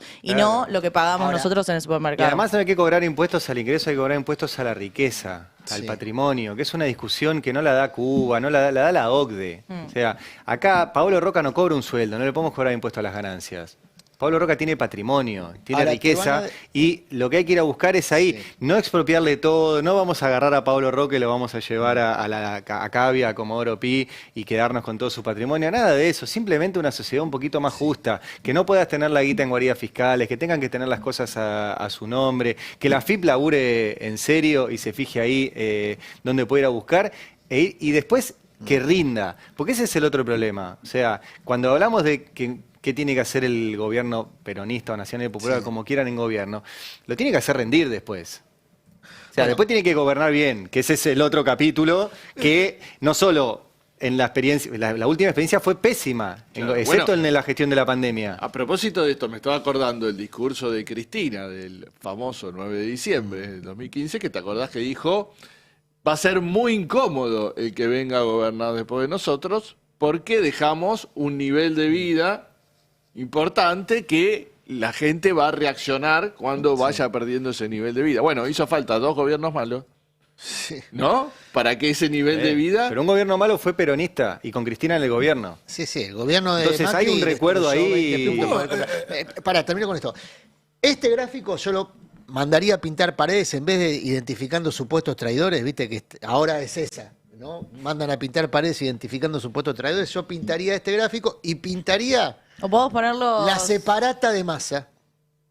La separata de Massa. ¿Te acordás de la separata? Claro, porque ¿se acuerda la separata Sí. que presentó en el 5% presupuesto, que es el presupuesto vigente, ¿no? Es el presupuesto Sí, es el mismo, sí. 23. Es el sin la separata. Sin la separata. Sí, pero la no fue- separata, claro. pero en ese presupuesto había una separata que se mandó justamente por separado, donde creo que había 6 puntos del producto Sí. de recaudación posible, solo por excepciones. Está bien, ahí se incluía el tema de Tierra del Fuego, que genera, por supuesto, polémica, como hemos visto en este tiempo. Sacalo de Tierra del Fuego, ahí tenías a los jueces, por ejemplo, que no Exacto. pagan impuestos. Sí, eso no mueve el amperímetro, la verdad que... Pero Da son- justicia, pero no. Ojo, porque es importante también para la sociedad, hay muchos estudios al respecto, que los más ricos paguen impuestos y eso efectivamente hace que haya una posición más favorable. Entonces, que los jueces paguen impuestos es importante. ¿Por qué? Porque Que tienen los sueldos jueces muy grandes, paguen, que lo pagamos entre todos. Entonces, que paguen ganancias. Sí, ¿Qué es esa exención que tienen No los voy a que hacer una entraron antes de defensa 2015? corporativa del Pero Poder está- Judicial, lo vas a pero hacer. primero, desde el 2007 del 2017 pagan ganancias sobre algunos de los ítems del sueldo, así que hay una diferencia incluso ahí Sí. adentro. Solo los que arrancaron Después ahí. entraron, tenés que claro. diferenciar jueces de trabajadores del Poder Judicial. Segundo, y yo la verdad la cuenta tampoco da tanto. En todo caso, yo pienso que habría que poner el piso de altos ingresos mucho más alto. Sí, mejorar las escalas, pero te lo tienen Mucho que más pagar alto. todos y todas, ¿no? Con una exención del Poder Judicial que le entra también en las jubilaciones que cobran. Pero había otro Sí, tipo de sí, sí. exenciones, además de la de los Sí. jueces, magistrados, trabajadores judiciales. Bueno, Hay los otro tipo subsidios de que sigue exenciones cobrando favorables a Galperín. grandes fortunas. El otro día Los había un subsidios que mensaje. sigue cobrando Galperín. Subsidios de Y Galperín, por Migoya. ejemplo. Había de una- vuelta, los ricos no pagan impuestos a los ingresos. No, pero aparte reciben beneficio de los impuestos. No Sí. es que no Además, los pagan. además. Se sirven de los impuestos. El Además- otro día había un mensaje bastante malicioso de una persona bastante mala, publicó lo que ganaba un juez de la Corte Suprema y decía, aparece el DNI y el número, Sí. porque era bastante alto, sí. Bueno, ahora Depende de qué edad. Arrancaba con... Ahí es un importa. tema, ¿no? Porque la indignación es por los senadores, que también es alto, pero son 9 millones, mientras los jueces de la Corte cobran 20. Me imagino que los camaristas deben andar por ahí, más o menos, ¿no? 20, 19 palos, Sí, es un 18. tema de justicia, más Y allá no del pagan número impuestos. total que te da. Es un tema de justicia. Uno cuando habla de impuestos, estás hablando del bolsillo de la gente. Son temas sensibles. No puede ser que un laburante de cualquier industria pague el impuesto que gana cierto monto, pague el impuesto a la ganancia si un juez de la nación no. No está bien. La Tengo batalla unas cultural, de placas todas muy formas. lindas. ¿Qué? Tengo unas placas muy lindas que te va a interesar. Ahora de vamos, ahora vamos. consumo. Déjame ir un segundo con Johnny porque hablábamos recién de la batalla cultural y el gobierno la da en toda la línea y la da con la brutalidad y la crueldad que suele ejercer el gobierno sobre los temas más sensibles. Cuanto más sensible es el tema, más brutal y más cruel es el gobierno. Sí, ayer igualmente recibí un revés en medio de esta brutalidad. ¿Se acuerdan de Ian Moche? Sí. Este chico, bueno, que es autista, la verdad es que aparece mucho en medios y había dado una entrevista a La Nación Más hace algunas semanas y salió Milei con un mensaje lamentable, la verdad, lamentable. Pero vamos a ver el video primero, el tape número 11, donde está Ian Moche con Paulino Rodríguez en una entrevista que da. El nene estaba junto a su madre. Vamos a escuchar la entrevista y ahora seguimos, mira. Tampoco es que nosotros coscamos en nuestra intención ofender a Spagnuolo. Si nosotros, o sea, realmente ves lo que estamos diciendo, nada más contamos una anécdota. Después no ofendimos a él. ¿La anécdota cuál era? La anécdota es que él, una vez estábamos ahí hablando en el programa. No, en el cuando fuimos a la programa. Andis. No, perdón, dije programa de error porque estoy muy nervioso ahora. Tranquilo. Toma un poquito de agua. Tranquilo, tranquilo. Y bueno, cuestión que fuimos a la Andis a poder tratar de hablar de este tema,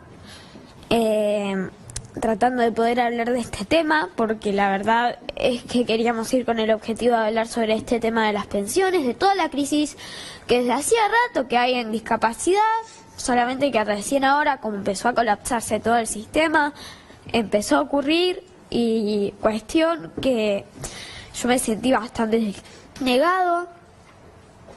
Tranquilo, pa. Tranquilo. No puedo hacer esta nota. Bueno, no puedo hacer esta tranquilo. nota. Bueno, No puedo hacer esta nota. Tranquilo, toma un poquito de agua. Tranquilo, yo tranquilo, sigo. Ian. Yo me quedo acá con vos, yo sigo hablando. Mamá se queda con vos. Me dijiste que no tenía que llorar, pero no puedo. Bueno, no está bien. Bueno, esto era un reclamo de la familia de Ian Moche por una brutalidad que le dijo el titular de Andis, Spagnuolo se llama el funcionario, sobre el tema de por qué yo tengo que pagar un boleto. Bueno, fue una barbaridad la frase realmente. La familia de Ian Moche fueron a dar una serie de entrevistas. Uno de los canales fue La Nación Más. Este video dio vueltas por todos lados. Le llegó a Milei y bestialmente tuiteó esto. Hace unas semanas vamos a ver la placa 10 sobre el tuit del presidente, donde dice, cita un tuit sobre este video, donde un tal hombre gris escribió Pautino, en referencia a Paulino Rodríguez, que es el periodista de La Nación Más, llevó un nene con autismo para que opere contra Milei. Resulta que el nene, Ian Moche, viene de una familia ultra kirchnerista y ya lo habían utilizado con Massa y Cristina Kirchner. Nada, una barbaridad. Y el presidente se sube a esta, cita el tuit y dice, Pautino siempre del lado del mal, no falla nunca al momento de operar en contra del gobierno, siempre del lado de los cucas, no falla. Bueno, una barbaridad del presidente de la Nación, que generó un repudio brutal por la barbaridad que escribió en su momento. Este tuit sigue todavía desde el 1 de junio, si no me equivoco, todavía está, no lo borró, no se arrepintió, la verdad que nada, una bestialidad. Bueno, la familia de Ian Moche, para bien creo, después está el debate de la libertad de expresión, bueno, que también si quieren lo podemos debatir. Vamos a ver la placa 12, ayer lo denunció al presidente de la Nación con una serie de argumentos, ahí le están pidiendo al juez en el petitorio. Bueno, nada, estamos viendo la denuncia de ayer, que dicte sentencia autosatisfactiva, dice, mediante la cual se ordene a Javier Milei, que en su carácter de presidente de la Nación y titular del Poder Ejecutivo, elimine la publicación, es lo que le está pidiendo, realizada a través de su cuenta oficial, verificada con tilde gris en la red social X el 1 de junio de 2025. Y se abstenga de realizar publicaciones similares en las redes sociales. Bueno, dice que es un caso constitucional y bueno, hay una gravedad institucional importante. Le están pidiendo que borre el tuit, que todavía sigue ahí. Seguramente Milei les dirá, como dijo en el caso Libra, no, lo hice como ciudadano, no como presidente. Hay que ver qué responde el presidente. Esto fue ayer, todavía no hay ninguna respuesta oficial, pero bueno, ayer se presentó esta denuncia, que es parte de la crueldad, ¿no?, que estamos viviendo en medio de esta batalla cultural, que tiene su parte económica sobre pagar impuestos o no, y después está esto, ¿no?, esta batalla cultural, que ya que más que batalla cultural, bueno, es una monstruosidad cultural. Sería. Ian Moche, un niño de 12 años. Estamos hablando de un niño de 12 años con autismo. A eso el presidente, a tono personal, le lo quiere escrachar, digamos. Es una estrategia, insisto, es cruel, es violenta, pero es una estrategia. No... A un niño de 12 años. Sí. Porque es el método de batalla cultural que se plantea el gobierno, sin consideraciones, sin contemplaciones. Digo esto porque si no la respuesta es emocional y tiene que ser una respuesta inteligente a una estrategia. Sí, pero a mí me parece que hay que poner ciertos límites, No, cierto por supuesto. cuidado a las infancias. Por es eso un me nene parece- de 12 años. Correcto, por eso me parece que es una respuesta inteligente la de la familia. Además de, por supuesto, tener una reacción emocional. ¿Cómo no la vas a tener? ¿Ves un nene llorando? Sí, un niño que se conmovido propone por hacer una agresión activismo. de un funcionario. ¿Cómo no vas a emocionarte? Total. Yo coincido con lo que vos decís, Cande, pero la obligación de un dirigente no es tener una respuesta emocional a una provocación política. Es tener una respuesta política. Claro.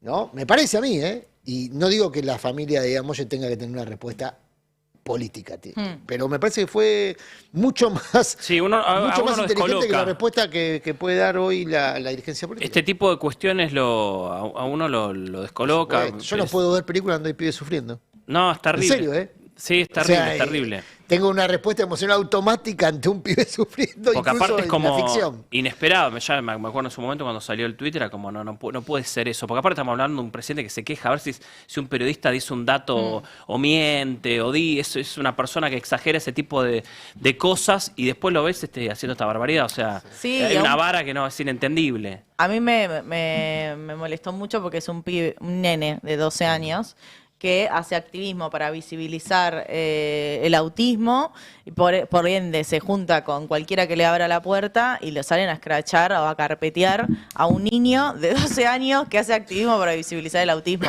Realmente es un nivel de crueldad y de algo que tenemos que repensar. O sea, una cosa es jugar este juego entre adultos y otra cosa es meter a un niño en esa disputa. Yo creo que el gobierno desbloqueó, el gobierno de Milei, y Milei en lo personal, en lo particular como dirigente y como figura política, desbloquearon niveles de lo tolerable en el debate público. Es que esto es un escalón arriba del foro de Davos. Es un escalón más. Claro. Subir un escaloncito más. El foro de Davos fue también una bestialidad. Sí. Y esto es un escaloncito más.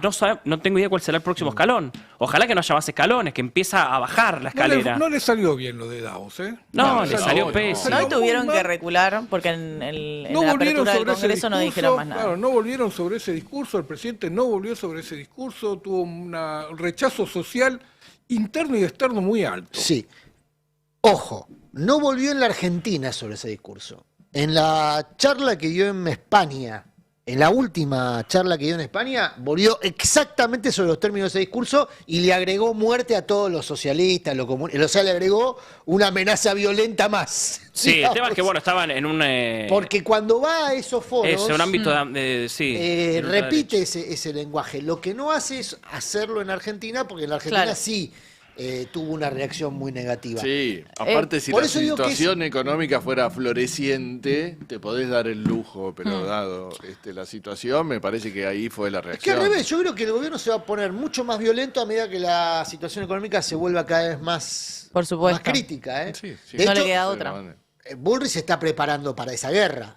O sea, está la batalla cultural y después la guerra en las calles. Que no es una guerra, sino que es violencia de Estado, ¿no? No Claro. hay una guerra, se supone que hay dos Pero una rivales, dos cosa es contendientes. que haya una Más. batalla cultural donde te dice zurdo empobrecedor y hay una pelea detrás, ¿no? De lo infantil, de lo infantil, de cómo se propone. Es una pelea política.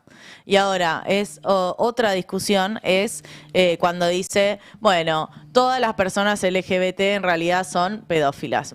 Ahí está diciendo, pará, esto no es una pelea política, no es una pelea sobre ideología. No, es discriminación lisa y llana. Bueno, con las infancias, con los adultos mayores, con las personas con discapacidad, pasa lo mismo. No hay un planteo de una discusión ideológica. No, hay discriminación y odio. Sí. Ahora, este tema está, me parece, muy presente en la agenda del gobierno porque es lo que tiene para ofrecer el gobierno hoy para recuperar centralidad. Más violencia, más agresión, más crueldad.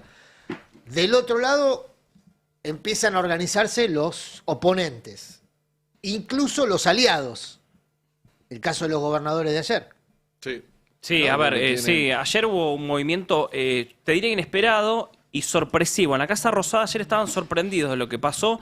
A ver, vamos al comienzo de todo esto. Hace 10 días hubo una reunión importante con algunos delegados de los gobernadores, estaban también los gobernadores, con el gobierno, más exactamente con Guillermo Franco, donde le llevaron dos planteos. Le dijeron, por un lado, el tema de la coparticipación del impuesto a los combustibles, mejorarla, que sea más beneficiosa para los gobernadores, y después revisar el tema de los ATN, los aportes del Tesoro Nacional, que el gobierno los viene manejando burdamente a discreción, ¿no? Hay provincias beneficiadas que claramente son aliadas a Javier Milei. Fueron con esos dos planteos. Esto fue hace 10 días. El gobierno salió de esa reunión diciendo, la verdad, es bastante razonable lo que están planteando. Somos optimistas, yo creo que vamos a llegar a un acuerdo, decían en Casa Rosada, nos volvemos a juntar en unos días con los gobernadores y vemos a qué puerto llegamos. Bueno, ayer se juntaron los gobernadores en el Consejo Federal de Inversiones, fueron dos delegados del gobierno nacional, estuvo Guberman de parte de Economía y estuvo Lisandro Catalán, que es un virtual ministro de Interior. La reunión siguió con esos reclamos, no llegaron a ponerse de acuerdo, pero sin embargo de esa reunión en el gobierno salieron conformes. Como dijeron, la verdad es que hubo buena onda, vamos a ver qué pasa después de esto, parecería que está todo bien, pero no llegamos a un acuerdo. Así salió el gobierno. A los minutos los gobernadores salieron con dos propuestas potentes que no habían sido conversadas con el gobierno. Una es un proyecto de ley con respecto a la ley de combustible, del impuesto a los combustibles, y el otro es sobre a los aportes al Tesoro Nacional, pero directamente propuesta de los gobernadores que nada tiene que ver con el gobierno. O sea, no llegaron a un gobierno, y no llegaron a un acuerdo, perdón, y salieron todos los gobernadores en tándem. Lo interesante de esto, y atención a esto, es que la propuesta esta no sale de 4, 5, 6 gobernadores, sino que sale de los 23 gobernadores más el jefe de gobierno porteño. La firman todos. La firman los 24 distritos de la República Argentina. Eso es uno de los motivos que ayer golpeó en los mercados. Esto es un golpe para el gobierno realmente. Esto no estaba pasando. Por eso fue una sorpresa en el gobierno. Porque una cosa es que te lo firmen Kicillof, Melela, Silioto, Quintela, Infran, bueno, los de siempre. Pero no, ahora pasó que firmaron todos. De hecho, salieron varios con tweets. A ver, vamos a repasar algunos mensajes de ayer. Por ejemplo, la placa 1, bueno, salió Axel Kicillof, obviamente, donde habla de garantizar la distribución equitativa. Vamos a, por ejemplo, vamos a la placa 4, Pasalacqua, Hugo Pasalacqua, el gobernador de Misiones. Misiones, claro. Que hizo el aporte para, bueno, su provincia, ¿no? Uno de los más beneficiados por el ATN también, Misiones, ¿no? Sí. También los gobernadores reunidos en el Consejo Sí, pero Federal. no alcanza, Johnny. Y no, el nada tema alcanza. del ATN, primero, que es discrecional, es menos guita que la coparticipación. Exacto. Y aparte no alcanza porque las provincias están recibiendo como demanda financiera el mantenimiento de rutas que son rutas Que nacionales. están hechas pelota aparte. Que cada vez están más deterioradas, lo que viene marcando Silioto en La Paz. Ayer Axel marcaba que muchos gobernadores e intendentes están con serios problemas para pagar los aguinaldos ahora. Y ese me parece que es el corazón de la reunión de ayer. Dentro de unos días. No sé si lo verbalizaron. No, no lo verbalizaron, no porque fue verbalizado. Es muy delicado el asunto. Claro. Si vos, como gobernador, anunciás que tenés dificultades para pagar los aguinaldos, el problema lo No, tenés vos. los gobernadores dicen, ustedes nos están confiscando esta guita, y además lo que dicen es, estamos hablando de una plata que debería ser nuestra, y ustedes con esa plata nuestra salen a mostrar a la sociedad que están que tienen un superávit fiscal, y es mentira el superávit fiscal. Claro. Porque ese superávit fiscal que ustedes muestran es nuestra guita. Ahí está la queja de los gobernadores. Mirá la placa 9, mirá quién apareció con esto. Vamos a la placa 9 del tuit de un gobernador ultra aliado al gobierno. Placa número 9, Placa número 9. Lo de Moche que veníamos Exactamente, hace un ratito. placa número 9, el señor Osvaldo Jaldo. Jaldo, claro. Lo Jaldo mencionamos pide lograr una distribución más justa. Recordemos que Tucumán se va a empezar a encender Tucumán porque va a haber hay que ver qué pasa en las elecciones con Tucumán y los acuerdos con los libertarios. Recordemos que ya en la última votación en la Cámara de Diputados, los diputados que responden a Osvaldo Jaldo votaron a favor del aumento de las jubilaciones. Claro, un O sea Jaldo que se solidarizó con A Cristina, ver, aparte. Está jugando mencionaste diferente. el tema de las elecciones, veíamos en imagen a Infran el fin de semana hay elecciones en Formosa, donde Sí. el gobierno va a tener, uno imagina, por lo que dicen las encuestas, un revés electoral serio Sí. en Formosa, y hay que ver qué pasa en Santa Fe. Hay elecciones municipales en la provincia de Santa Fe, en todas las jurisdicciones, hay elecciones a concejales, hay elecciones también comunales.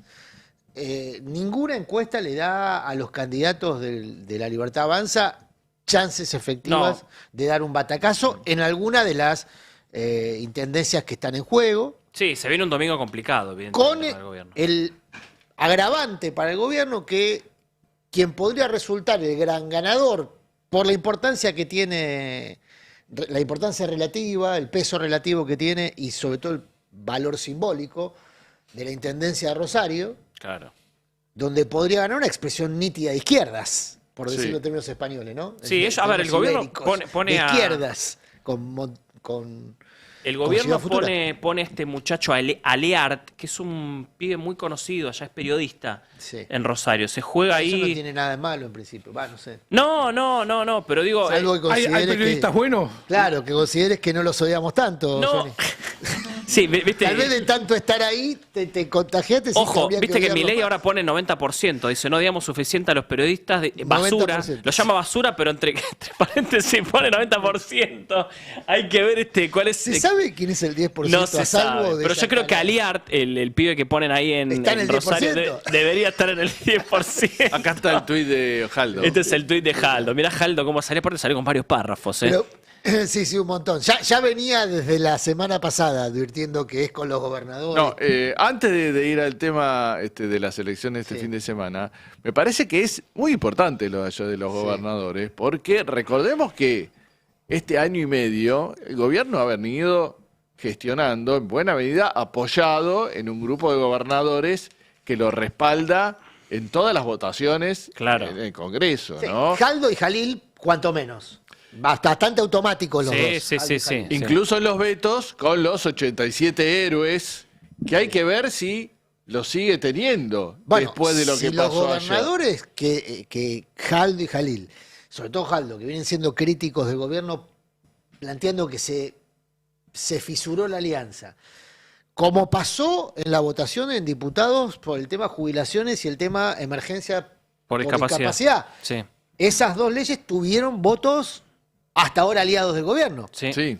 ¿No? En las votaciones de... En el Senado, perdón, en el Senado se va a activar esta semana. Sí, el jueves. En las votaciones del año pasado, tanto en la previsional como en la de las universidades, hubo mayorías que después no se pudieron sostener. Sí, después ¿No? aparecieron los Después 87. Gente que aparecieron. votó de las dos Ahora, maneras, digamos, si- a favor y en contra. Si antes durante la campaña electoral, durante este proceso electoral, antes de las elecciones, el Congreso llega a insistir en una ley vetada, dando una demostración de fuerza o de debilidad muy grande del gobierno, la corrida financiera puede ser muy importante. Yo creo que los gobernadores... No te quiero decir que el dólar se va a disparar, pero se va a disparar. ¿Pero por qué se va a disparar si estamos entre bandas? ¿Qué problema tendría el gobierno en que se dispare?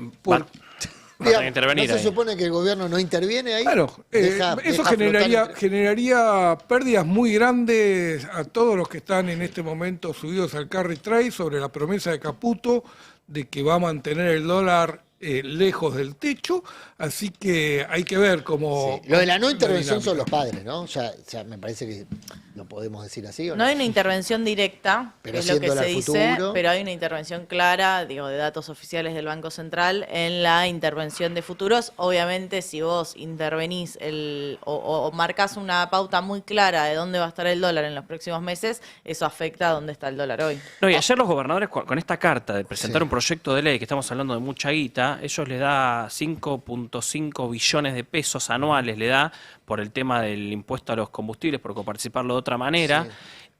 Con esta carta de presentar un proyecto de ley que si llega a salir en el Congreso también puede negociar otras cosas.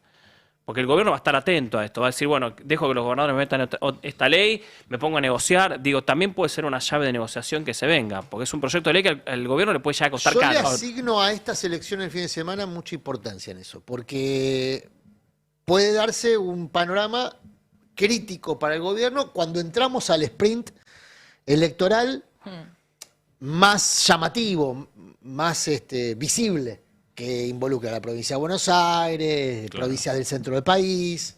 Me parece que, bueno, Corrientes es la próxima parada electoral de una elección ejecutiva. Sí, en agosto.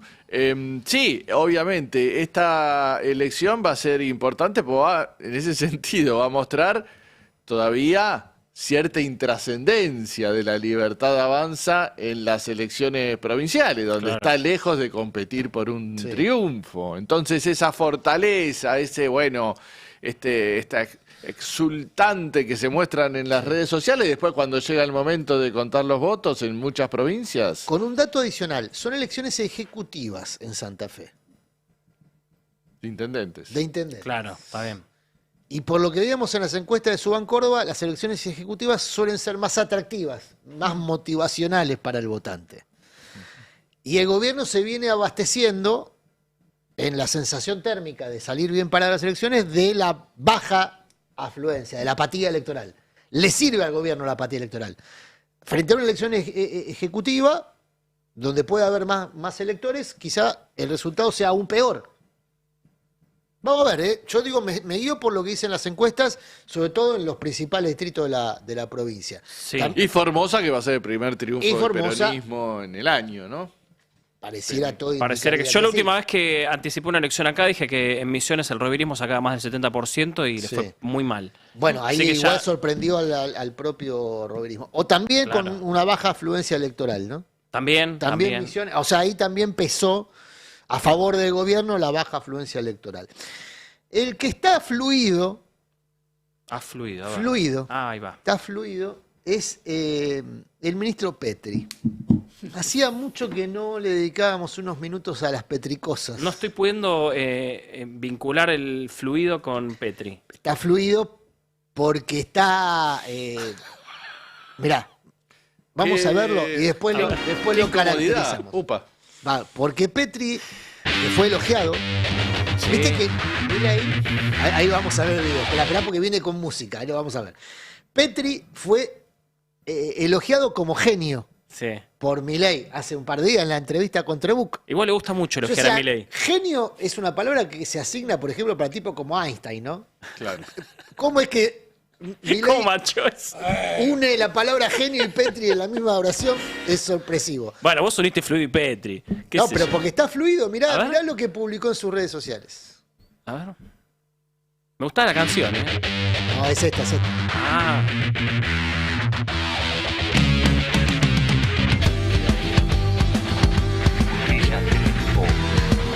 Este video es el audio original. Día de la Aviación de Casa. Viene acompañado de un tuit que les voy a pasar a leer. Me da miedo esto, ¿eh? Vengan a YouTube los que están en la radio. Claro, esto me da miedo. Es Petri, viste, que se disfraza de Top Gun, bueno, de distintas cosas. ¿Todos esos aviones tenemos? De G.I. Joe, Esos eran Pucará, super estándar. Bueno, Petri viene celebrando o autocelebrándose desde que... Mirá, acá te voy a pasar otro, le voy a pasar otro porque el de que veíamos antes era por la Fuerza Aérea. Y este que lo emitió anoche a última hora, se lo voy a pasar al equipo de producción. El día del avión de casa. Ayer sabes que reapareció Tom Cruise, que estuvo con... O Tom Cruise, no sé. Después si quieren lo debatimos. Tom Cruise, Tom Cruise, ¿no? sé, hay gente que le dice Tom Cruise. Yo le digo Tom Cruise también. ¿Quién dice Tom Cruise? Nadie.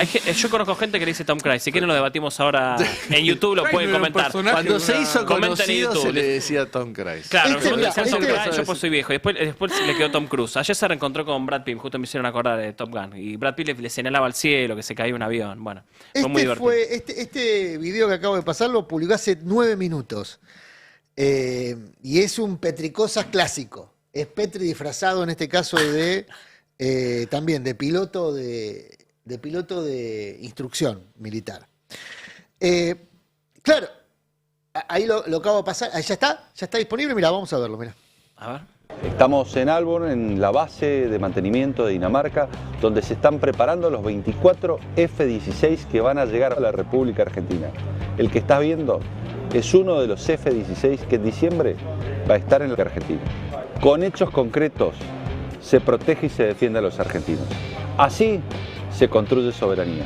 Gracias a la decisión del presidente Milei se concreta la operación más importante de los últimos 40 años de adquisición de un sistema de armas como es el del F-16. La Argentina hoy está más segura.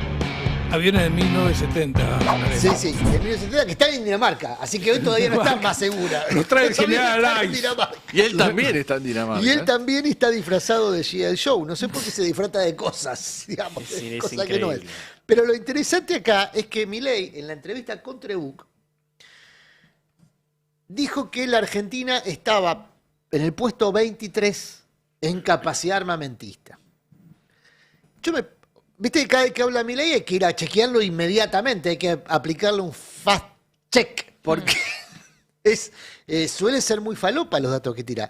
Y en este caso era falopa de toda falopez. Ah, mira. Primero, usa un ranking que nadie en el ámbito militar toma en serio, que es un ranking online de abastecimiento militar de países en función de datos públicos o de datos asignados. Por ejemplo, a Corea del Norte, que todo el mundo sabe, tiene, por ejemplo, una bomba atómica, pero como no está... Claro, tiene una bomba, pero como no está online, salvo en versión de rumor, le bajan la categoría armamentística. Ah, claro. O sea, es un ranking bastante falopa. Claro. En ese ranking falopa, según Milei, Argentina está 23.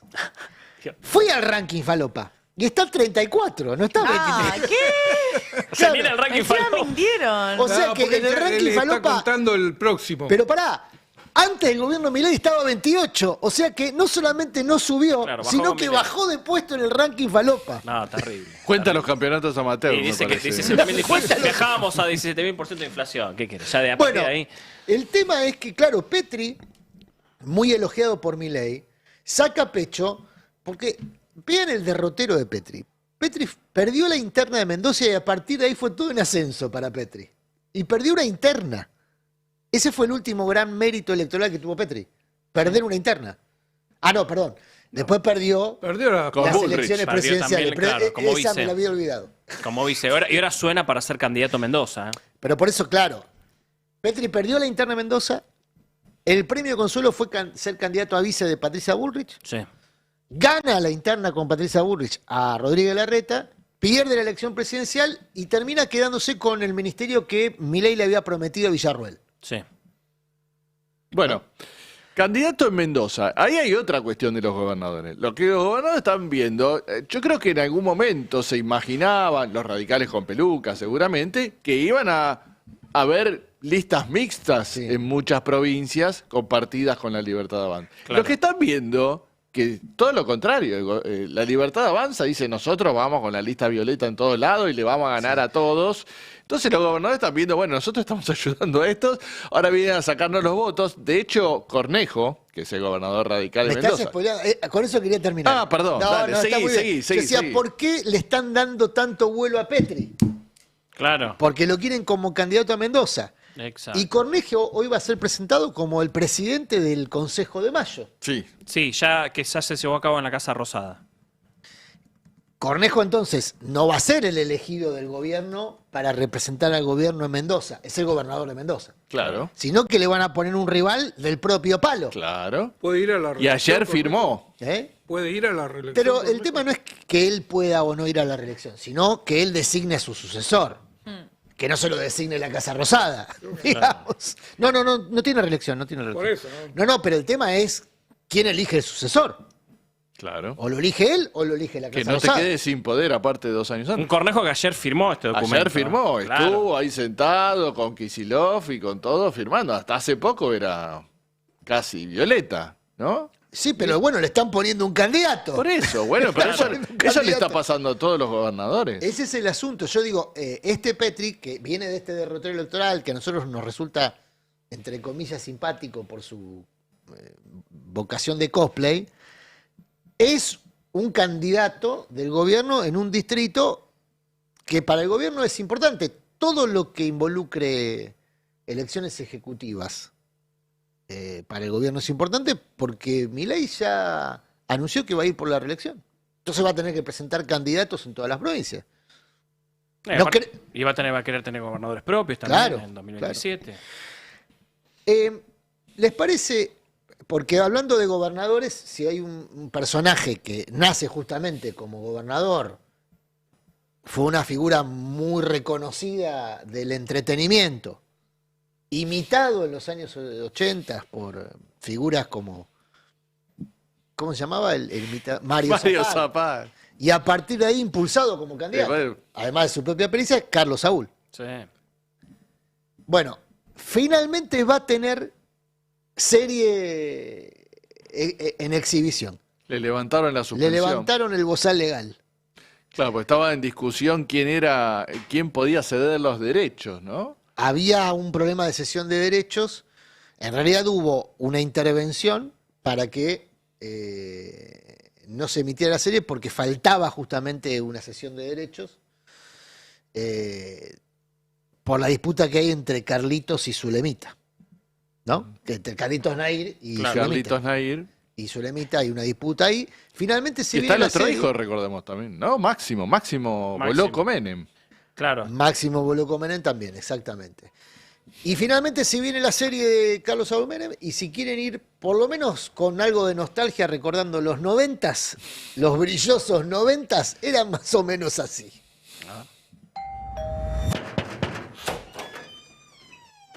Soy Carlos Menem, encantado. Su próximo presidente. ¿Presidente de qué? Nosotros estamos recorriendo todas las casas. ¡Viva Menem! El fotógrafo este que trabaja con nosotros ha tenido un accidente en la ruta. ¿Y qué hay que hacer? Olegario, a partir de hoy, son mi fotógrafo. Acá, gobernador. La gente lo ama. ¿O la cortás con estas cosas o te divorcias? Si nadie me conoce, nadie me va a votar. Nos conviene que Menem sea presidente. Mientras estén casados legalmente no nos puede tenemos la garantía. Quiero estar en tus decisiones, que no soy adorno de nadie, mucho menos tuyo. ¿Ganás? Síganme que no los voy a defraudar. ¡Síganme! ¡Que no los voy a defraudar! Siciliani, ¿no? Zulema. Sí. Espectacular. ¿Quién iba a pensarlo? Yauta. Menem presidente. Pues la inflación se dispara. Detrás de todo gran hombre hay una gran mujer. Disculpe, pero yo vengo trabajando lo de la guita sucia. Vos no ves nada de lo que pasa a tu alrededor. Hacer política, eso no es para cualquiera. ¿Ven lo que hacía el día que firmamos la ley de compatibilidad?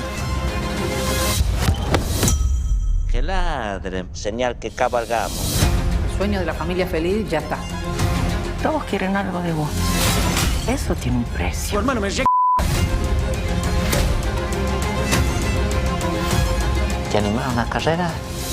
Quiero dedicar este triunfo a todos en mi país. ¿Qué triunfo? Si todavía no terminó, presidente.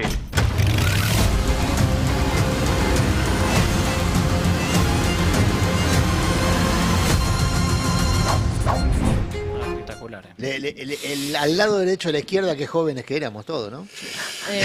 Hay que tener siempre presente que el cambio estructural que hizo Menem de la Argentina no se logró revertir ni con los 12 años de... No, el cambio estructural sobre el que se monta Menem, que venía de la dictadura, ¿no? Porque hay una continuidad incluso hasta de funcionarios. Del apellido. Sí. Hasta de funcionarios había una continuidad, empezando por el propio Caballo. ¿Y qué actriz hace de Yuyito? Yuyito no sé si está Yuyito. Sí, está. ¿Está aludida Sí. Yuyito? Sí. ¿O es, me parece que es otra, ¿eh? ¿Sí?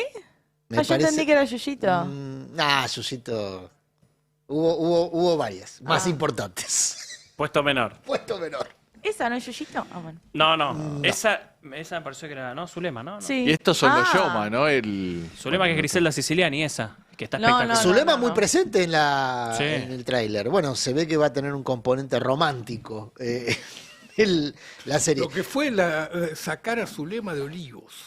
Ustedes se ¿Recordás? recuerdan que Sí, Zulema se había el trincherado en escándalo. Olivos ¿Cómo no me y olvidé no si me levanté a quería, las 3 de la no quería mañana entregar para la ir a laburar? quinta. Sí. El brigadier Antonietti. Antonietti. Antonini. Ay, no me acuerdo. Antonietti, sí. Sí me acuerdo que era un brigadier, que era una figura militar cercana a Menem. Bueno, a ver, sí, para mí no hay que romantizar la época, porque básicamente la pasamos muy mal, pero tenía un aspecto muy colorido, sobre todo en la primera mitad, el aspecto brillante, pintoresco, brilloso más que brillante, brilloso. Ricky Maravilla. Sí, está Ricky Maravilla, el de verdad. Sí, el de verdad. Hace de él mismo, es Sobre espectacular. todo en la primera mitad, que incluía todas esas escenas que veíamos recién. A Menem jugando al básquet, con el Gigante González, por ejemplo. Acelerando a 200 kilómetros por hora en la Ruta 2. Ruta 2 que todavía no era autopista. Claro. Todavía no era autopista. Pero la cerraron. La hizo cerrar. Y Para era correr peligroso. con la Ferrari. Era peligroso. Pero bueno, un modelo que ahora se está profundizando con este gobierno, ¿no? Con las mismas lógicas. Sí, hay una continuidad con menos brillo ahora. Se estrena el 9 de julio, Amazon Prime. Le pasó el chivo, lamentablemente, Bueno, pero muy bueno, bien, metés hay todo. que hacerlo. La particularidad Una de aquella última. época era que había como cierta ostentación Mucha. de la pizza y el champán, ¿no? El lujo. Mucha. A mí me tocó hacer la campaña, no la del 89, naturalmente, sí la del 95. Era impresionante, yo nunca volví a ver algo igual. Solo con Alfonsín un poco. Un tipo que hablaba con las personas del pueblo mencionándolas por su nombre. Ah, no, lo de Menem era Yo pensé que tenías 30 años, Murano. Pensé que tenías 30 años, Murano. Empecé muy chico. Era mirá. prácticamente... Murano, te vas a pelear con el programa que sigue. Sí, ahora voy. Ahora seguimos recordando los 90, cuando éramos jóvenes. Se queda Sibeira, Alonso, ustedes se pueden ir. Gracias, compañeros. Seguimos, ¿sale la continuidad del muranismo? Sí, Ahí está el pase. Ahora seguimos con verdad desafilada. Bueno, muy bien. Gracias, compañeros. Bien, Germán. Chao, hasta mañana. El Destape 1070. Radio y punto.